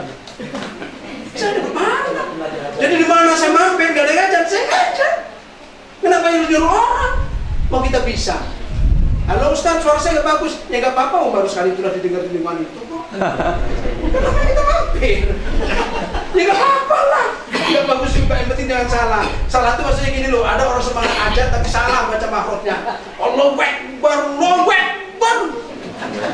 Semangat tapi salah. Ada yang kayak begitu Mbak? Halo, suami-suami ibu, ya. Gak ada yang ngajarnya, ajan aja. Ajan. Oke, terima kasih. Satu ya, Ustaz begitu kan. Butuh proses. Apalagi Ustaz nih, Ustaz ini punya gelar ini. Ini gelar juga ini akan dipandang orang loh. Halo, tapi kita jangan terlalu over atau maksudnya mentang-mentang kita sarjana S2 lalu pamer juga di masyarakat jalannya kayak gini. Gak usah, biar masyarakat akan tahu kualitas kita. Kan dalam Al-Quran jelas. Bekerjalah kamu, orang-orang beriman, Rasul dan Allah akan melihat pekerjaan kita. Kerja nyata saja kita. Waktu sholat kita sholat, kita selalu sholat ke depan. Kalau selama ini nggak dipakai jadi imam, nggak masalah. Tapi lama-lama apa? Karena jadi imam suka telat, ada yang telat. Kita mau nggak mau karena kita rajin. Ini suaranya bagus. Udah, kamu jadi imam deh, suaranya bagus. Ini udah tua batu-batu, gak jelas suaranya. Yang usul siapa? Bukan kita, tapi jemaah. Itu caranya. Banyak cara lah kalau untuk kebaikan itu. Tapi jangan ngotot juga kita, merasa sok pinter, awas hati-hati. Iya. Gak ibatin nanti jemaah malah. Masih muda Pak Usman ini. Ini itu cuma guru dia tuh. Biarin aja nggak tahu tentang kualitas kita. Halo? Sama dengan saya datang ke satu tempat yang orang itu saya nggak tahu saya itu ustaz. Ya perlakuannya tentu akan beda dengan orang yang tahu. Yeah. Ya nggak masalah namanya dia belum tahu kok. Tapi setelah tahu pasti orang itu akan butuh saya. Makanya saya kalau sholat di Bandar Lampung itu, saya mampir itu gak semua masjid. Setidaknya saya harus pakaian rapi. Kenapa? Karena kalau tahu saya sholat di situ, begitu komat saya ada Ustadz Imam. Sering begitu itu, Ustadz Imam. Kan jadi gak enak saya. Berdasar niat saya mampir. Tapi karena mereka tahu Ustadz. Tapi kalau orang gak tahu kan, ya sama kamu. Ya saya juga merasa, ini saya juga cuma mau mampir, kok bukan menjadi apa-apa. Halo, jelas ya? Jadi jangan pula keinginan kita itu sampai ngomong operating lah rasanya, nggak bagus. Yuk, ada lagi, Bapak Ibu. Yuk, masih ada waktu. Karena pemateri kedua belum datang. Tenang aja sampai siang. Sudah diniatkan. Cek. Ya, tidak mesti nambah. Mungkin mau share, mau apa, tidak mesti bertanya, mau sharing-sharing. Mbak-mbaknya tadi ibunya. Ya, Mas. Assalamualaikum warahmatullahi wabarakatuh. Perkenalkan, nama saya Raffi Renaldi. Izin bertanya Ustadz. Ya. Bagaimana sikap Rasulullah ketika menyampaikan dakwah? Assalamualaikum warahmatullahi wabarakatuh. Waalaikumsalam. Maaf ya, langsung saja. Rasulullah awal pertama dakwah apa? Halo? Dilempar dengan batu, dididik dengan batu, ya kan? Dilempari rodot, kotoran kambing. Siapa? Abu Lahab kan sama istrinya. Depan pintunya itu dilempari kotoran begitu. Alhamdulillah saya selama ini belum pernah dilempar itu, tapi dilempar dengan ini. Sambut dengan baik. Jadi masih jauh. Bisa Pak. Ya kan? Dilempar dengan ini. Kadang kalau saya ceramah kemana-mana, saya nggak makan, dibawain pulang, tapi bukan berarti pesen gue. Halo? Artinya aman. Rasulullah tidak pernah mengeluh, ya kan? Sampai di embargo itu maksudnya apa? Perekonomian itu Rasulullah di sana tidak boleh mengembangkan itu sampai Rasulullah itu memakan kotoran dari onta. Coba sampai begitu. Ya, bahkan Rasulullah pun sampai pada saatnya dia pernah tidur di atas pelepah kurma, saking udah nggak punya apa-apa lagi. Dihina, dicaci, bahkan masih ingat gimana ceritanya orang buta yang di pasar Madinah, di pojok pasar Madinah, ya kan? Beliau ini suka mengejek Nabi, mengatakan Nabi itu gila, Nabi itu sinting, Nabi itu pendusta. Nggak taunya apa? Tiap hari yang menyuapin itu adalah Rasulullah. Ketika Rasulullah itu meninggal dunia, digantilah sama Abu Bakar. Abu Bakar pun nanya kepada istrinya Nabi. Siapa istrinya Nabi? Aisyah. Hai, anakku Aisyah, ada nggak sunnah yang belum ayah kerjakan dari suamimu? Ada ya? Apa? Rasulullah suamiku setiap pagi menyuapi orang buta, yang miskin, yang melarat, yang ada di pojok pasar Madinah. Oh, kalau gitu besok aku akan melakukan itu. Benar. Begitu disuapi, apa kata si buta tadi? Engkau bukan orang yang biasa menyuapi aku. Kasar. Saya ini yang biasa, bukan. Karena kalau yang biasa itu makanannya dilembutkan dulu baru dimasukkan ke mulutku. Jadi aku nggak susah nelen. Yang kedua kalinya tangannya juga halus. Cara memasukkan juga pelan-pelan, nggak seperti kamu kasar. Tapi Abu Bakar tetap sabar. Coba kalau kita nggak sabar, udah buta, marah, korban, bertingkah, nggak beruntung kamu tak suapnya. Itu kita ya. Tapi Abu Bakar enggak, terus ya. Hanya apa? Kemana yang biasa menyuapi aku? Kamu bukan yang biasa menyuapi aku. Oh, dia itu adalah Rasulullah Nabi Muhammad. Sekarang sudah meninggal. Saya yang menggantikan.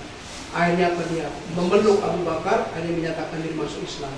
Padahal dialah dulu yang mencaci, yang menghina, yang mengatakan dusta, yang mengatakan sinting, Rasulullah itu gila segala macam. Tapi dibalas dengan kebaikan itu ternyata justru berbalik di memeluk Islam. Artinya dakwah itu ternyata apa? Cukup dengan menyuapi. Tidak mesti di atas mimbar. Ibu-ibu ada tetangga dibantu tiap bulan beras kilo 2 kilo tiap hari, nanti kesentuh hati, ya kan? Kalau kita nggak berani ngomong, atau mungkin ada siapa, yuk kita ini dakwahnya biar dirasakan. Kalau kita ngomong belum diterima, sekarang kita membuat aksi, yuk gimana caranya setiap minggu buat Jumat berkah, kasih ke anak-anak mereka yang nggak mampu. Nanti keliling mana IKD punya program, umpamanya begitu. Di kecamatan, nanti di desa ini setiap Jumat kan berapa? Mungkin hanya dimulai dari 10 anak, mungkin atau mungkin 15 anak. Kasih mereka itu beasiswa atau apa. Itu nanti jauh akan lebih keterima dibandingkan kita ngomong di atas mimbar. Karena belum tahu siapa kita. Nah kalau udah kenal baru kita ngomong di atas mimbar. Halo? Itu dakwah. Banyak dakwah itu. Oke, jadi jelas deh ya. Sikap Rasulullah itu sangat sabar sekali. Jadi kalau ada itu bilang pendek, bokek, belek, jangan sih. Ngaji, A'udzubillah, suaranya kayak cemprengnya kali biarin. Lebih baik aku berkarya tapi jelek daripada situ nggak berkarya tapi nggak pernah kedengaran. Ya kan? Lebih baik kita berkarya walaupun jelek Daripada bagus nggak pernah berkarya. Maka jadilah anak muda banyak karya, bukan banyak gaya. Anak muda banyak karya, bukan banyak gaya. Oke, yuk yang lain. Ya buku ini mantan tetangga saya ini. Dulu cuma masjid saya ini, sekarang ketemu di sini. Oh, pasukan beliau. Alhamdulillah, bagus. Assalamualaikum warahmatullahi wabarakatuh. Waalaikumsalam. Mohon izin bertanya Pak Ketua, Ustaz. Perkenalkan, nama saya Wahono. Saya salah satu pengajar, guru. Ini bawa pasukan. Coba angkat tangan dulu pasukannya, Pak. Ini dari mana satu pesawat? Alhamdulillah. Kurang lebih ada berapa, nak? 500 orang ya? Alhamdulillah. Satu orangnya otak merah. Ya, alhamdulillah. Alhamdulillah saya sangat bersyukur sekali bisa hadir di kegiatan hari ini. Yang pertama bersyukur karena ikut kegiatan yang luar biasa ini. Yang kedua bersyukur bisa ketemu Ustaz Sukirman. Amin. Betul, mungkin beberapa tahun yang lalu Ustaz, ya, sudah lama sekali saya pernah satu jamaah sih di masjidnya Ustaz Sukirman, Masjid Mukhlisin namanya. Iya. Betul ya, masih ingat. Ustaz, yang ingin saya tanyakan mungkin sekaligus sharing. Saya kan sebagai pengajar ya, guru, kebetulan guru agama juga. Jadi kalau jadi guru agama itu kayak punya dua apa ya? Dua, apalagi di madrasah ya. Yang pertama tugas sebagai guru, yang kedua ya tugas sebagai dai juga. Karena guru agama. Nah, meskipun di madrasah Ustaz, itu belum tentu semua siswanya itu mudah untuk diajak kepada kebaikan, terutama sholat ya. Kan kalau di man itu sholat zuhur itu kepala madrasahnya itu menggalakkan sholat jamaah, sholat zuhur. Tapi itu apa ya, susah sekali. Kadang harus diobrak-obrak. Ini alhamdulillah kalau yang ikut ini yang rajin-rajin ya. Amin. Terutama yang putra. Terkadang softnya itu yang biasanya penuh, kalau sholatnya semua sholat itu penuh, tapi ada kalanya itu hanya 2 soft, bahkan kurang dari itu. Itu kira-kira saya minta apa ya, jurus jitunya Ustaznya untuk menyadarkan siswa-siswa ini agar bisa bersama-sama diajak untuk ibadah, terutama sholat subuh. Mungkin itu saja. Assalamualaikum warahmatullahi wabarakatuh. Ya, Pak Wono. Jadi kami juga menerapkan di sekolah. Di sekolah itu kami punya namanya kegiatan Lampung Mengaji. Nah, Lampung Mengaji itu siswa itu diwajibkan setiap hari Selasa dan hari Kamis melalui pengeras suara yang ada di kelas-kelas itu, dia membaca Quran ya dari Al-Fatihah terus berlanjut sampai setiap harinya, nanti berarti di surat apa, besok bergantian lagi setiap Senin dan Kamis. Terus yang kedua ada program sholat berjemaah. Nah, program sholat berjemaah ini terutama, nah sekarang ini siapa yang di jam terakhir, guru yang ngajar di jam terakhir harus mendampingi siswa dan mengabsen siswanya di masjid. Itu yang dilakukan. Jadi, nah kami sebagai guru-guru agama ya sebagai yang terdepan, imamin. Terus kemudian apa? Evaluasinya adalah ditanyakan, karena kita punya kewenangan sebagai guru agama, ketika nanti di kelas di-cross-check kembali bahwa mereka itu benar nggak mereka sholat. Nah yang nggak sholat itu kita panggil mereka, ya kan? Kalau jadi guru itu kan enak, anak ditakut-takuti dengan nilai, dia udah ketakutan luar biasa. Nah itu dimainkan. Banyak guru yang kadang-kadang nggak mau memainkan itu, hanya anaknya nggak sholat biarkan, anak nggak apa biarkan. Kalau kami pastikan, bahkan kalau kami ngajar, mereka kalau nggak bawa Quran, saya suruh keluar. Kamu nggak bawa Quran hari ini? Nggak Pak, tertinggal, keluar. HP kamu dibawa, HP ke bawa Quran ada nggak niat, buat, masa belajar sama saya. Termasuk saya di kampus di Dharma Jaya itu, ada mahasiswa yang sampai ingat sekali dengan saya. Bapak kalau ngajar itu kalau nggak bawa Quran saya diusir. Nggak ada urusan dengan mahasiswa. Karena harus ngaji dulu. Saya ingin memastikan bahwa pelajar dan mahasiswa itu harus bisa baca Quran. Nah bahkan mereka punya targetan untuk menghafal di juz amma. Kelas 10 itu dari amma, ya. Kemudian kalau kelas 11-nya nanti berapa surat, di kelas 12-nya juga dibatasi. Kelas 12 lebih ringan, surat-surat pendek LB. Tapi kelas 10-nya surat-surat yang panjang juz 40. Jadi targetnya lulus dari sana itu dihafal juz 30. Itu program. Artinya kita sebagai guru agama juga harus bisa mensiasati itu. Ya, bahkan ada pengawas dari Kementerian Agama datang, dia bilang, Pak Ustaz, ini SMA kok suasananya kayak pesantren, ramai yang sholat, anak-anaknya bergantian, tertib semuanya kalau ngomong. Ya kan mungkin sudah terbiasakan begitu. Tadi teman-teman yang jadi guru, nah itulah dakwah kita kan di sekolah. Karena itu adalah itu. Bahkan kemarin share di provinsi, ada salah satu guru kepala sekolah, dia jadi kepala sekolah di daerah Bauga sana. Ternyata dia bisa memberdayakan gurunya itu ditaklimi sama ibu gurunya.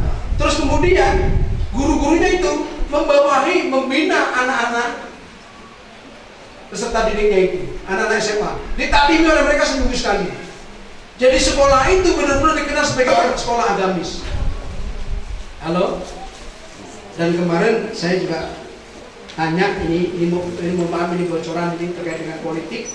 Ya mudah-mudahan kan sekarang dengan Puryono sudah gak mimpin, mudah-mudahan suasana Islamnya akan beda dari sekolah kan. Halo? Kemarin kan dakwah kampus, dakwah apa kan boleh dikatakan mati suri kan. Ditinggalkan, gak tergarap, sampai detik ini gak tergarap. Tapi informasi kemarin ya Kim Plus artinya, dan beberapa dari partai politik itu insya Allah dia akan mulai menggarap dakwah sekolah dan dakwah kampus, akan dimulai kembali karena sudah ganti pimpinan, ya kan? Karena si Mulyono sudah pulang kampung. Nah, insya Allah artinya angin segar. Mudah-mudahan kalau kami dapat bocoran, kalau Pak Prabowo ini termasuk salah satu tentara yang dekat dengan Islam. Ya kita lihat aja nanti. Waktu beliau jadi Kopassus dari dulu sama Soeharto, itu beliau lebih berpihak kepada Islam. Ya makanya ustadz-ustadz, orang-orang ini banyak diajak masuk ke sana, mudah-mudahan bisa mewarnai itu. Mudah-mudahan. Harapannya di sana. Makanya Bapak Ibu, nih seorang dai juga harus jangan buta politik. Halo? Seorang dai jangan juga buta politik. Nanti kita akan, kalau kita buta di politik sama mereka, kita juga harus cerdas, harus pinter. Halo? Kita juga harus pinter. Tujuannya apa? Supaya kita tahu. Oh, nih banyak sering kali ngomong, sampaikan tadi ke masyarakat. Siapapun presiden nih nggak ngaruh. Sering itu kan di masyarakat. Siapapun yang jadi presiden nggak ngaruh. Ibu yang mau jadi pegawai, kata siapa nggak ngaruh. Sekarang nih kelangkaan minyak yang menderita siapa? Ibu-ibu. Kelangkaan BBM, antri di pom bensin, siapa yang menderita? Kita, saya bilang. Harga bahan-bahan naik semuanya, siapa yang menderita? Ibu-ibu. Ya kan? Kalau ngomong nggak ngaruh. Maka penting. Ya, Ustaz tuh melek sedikit polemik lah. Kalau nggak tahu nanya sama yang tahu. Nah, itu. Cuma saya sarankan sekolah dai ini juga saya pesan jangan ditabrak juga. Maaf, ketika kita menyampaikan harus data-data yang jelas. Artinya gini loh, jangan sampai kita menabrak konstitusi. Paham? Kalau kita walaupun keras tapi kita punya dasar, ada undang-undang pasal berapa, ada peraturan pemerintah berapa, kita ungkap, insya Allah kita nggak akan dimasalahkan. Kenapa? Karena bicaranya kita berdasarkan dasar. Jangan pula malah kita ngomong pokoknya tanpa dasar. Nah itulah nanti akhirnya orang sudah antipati dengan kita. Halo? Maka dengan mudah orang mengatakan apa? Nah itu garis keras. Nah itu teroris. Nah itu ini. Sudah itu. Nah, walaupun kita ngomong keras, tapi kalau berdasar nggak keras, ya kan? Lunak juga nanti. Orang juga yang mendengar mikir juga. Mikir. Ya, itu. Baik. Mungkin satu lagi kalau memang ada. Oh sudah datang. Alhamdulillah. Jadi begitu Pak Ketua, Bapak-bapak yang lain. Ini yang bisa saya sampaikan, mudah-mudahan di lain kesempatan kita bisa ketemu lagi. Makanya tadi saya mau dari rumah mikir, ini sekolah dai, yang saya tanamkan hari ini bagaimana semangat kita untuk menjadi dai. Semangat untuk menjadi dai. Kenapa? Alasannya sudah saya ungkapkan. Cuma kalau nanti yang punya bakat untuk mengembangkan gimana Ustaz? Saya ini pengen punya kemampuan, punya retorika yang bagus. Saya pengen, nah itu sekolahnya khusus sudah. Sekolahnya sudah khusus. Tidak perlu nanti praktek, termasuk khutbah dipraktekkan itu. Gimana khutbah itu menarik, membuat orang itu gak tidur. Nih ada bahasa, mudah-mudahan bermanfaat bagi yang saya sering gini. Bapak-bapak jemaah salat Jumat yang dilakukan oleh Allah, salat Jumat adalah ibadah yang suci. Ya, karena sucinya ibadah itu sampai yang batal pun masuk lagi ke masjid untuk berwudu. Ya kan? Keluar ngambil wudu kemudian. Nah, karena ibadah sholat Jumat itu merupakan ibadah suci, tolong jangan dikotori. Pertama, dengan ngobrol satu dengan lain, batal sholat Jumat. Yang kedua, jangan pernah tidur senyenyak-nyenyaknya. Orang suruh. Bagus. Logikanya kan ketemu kan? Nggak nyinggung tapi orang. Terus kadang-kadang apa? Ada yang Ustaz, tadi itu saya bisa tidur. Ustaz, korban tadi saya nggak tidur. Kenapa? Karena kadang suara Ustaz itu meninggi, kadang pelan, kadang suka mendatar. Sehingga pas saya bisa tidur Ustaz. Karena kulihat semangatnya Ustaz tadi. Tuh. Begitu. Bahasa kan tadi ngomong, sholat itu ibadah yang suci. Jangan dikotori, salah satunya dengan ngobrol bersama, salah sholat cumanya batal. Dan yang kedua, jangan pernah tidur, karena tidur itu juga mengotori sholat Jumat, bahkan bisa jadi sholatnya tidak dapat apa-apa. Suaranya dikerasin loh. Oke. Karena saya pernah di salah satu kantor, mau negur gak enak, tapi nggak saya awali kalimat itu, ngorok dia. Sampai kawan-kawannya menengok. Di kantor, Pak. Di kantor di salah satu di Bandara Publik di kantor keuangan, tapi nggak sesuai kantor apa, rahasia. Baik, jadi itu ya teman-teman ya, insya Allah masih perjalanan kita masih jauh. Artinya gini loh Bapak Ibu, mohon maaf nih sebagai pesan saya penutup. Kita membuat kue harus tahu cara resep membuat kue. Itu pun belum tentu jadi, pertama, kedua, ketiga belum tentu jadi. Butuh latihan. Nah kita ini mau menggarap umat, butuh ilmu, butuh metode, butuh cara. Dibutuhkan juga orang yang bimbing yang punya pengalaman. Nggak bisa kita ngomong seenaknya. Jelas? Siap berlanjut? Siap. Siap berlanjut? Siap. Oke, itu saja, terima kasih. Takbir! Belum semuanya semangat. Takbir! Itu saja. Mohon maaf. Assalamualaikum warahmatullahi wabarakatuh. Wassalamualaikum warahmatullahi wabarakatuh. Terima kasih atas materi yang disampaikan oleh Ustaz Fatima. Semoga Ustaz sekali lagi dan semangat untuk menjadi seorang dai. Amin. Amin ya rabbal alamin ya. Kita setelah lanjutkan dengan materi berikutnya. Mohon untuk bisa lebih kondusif.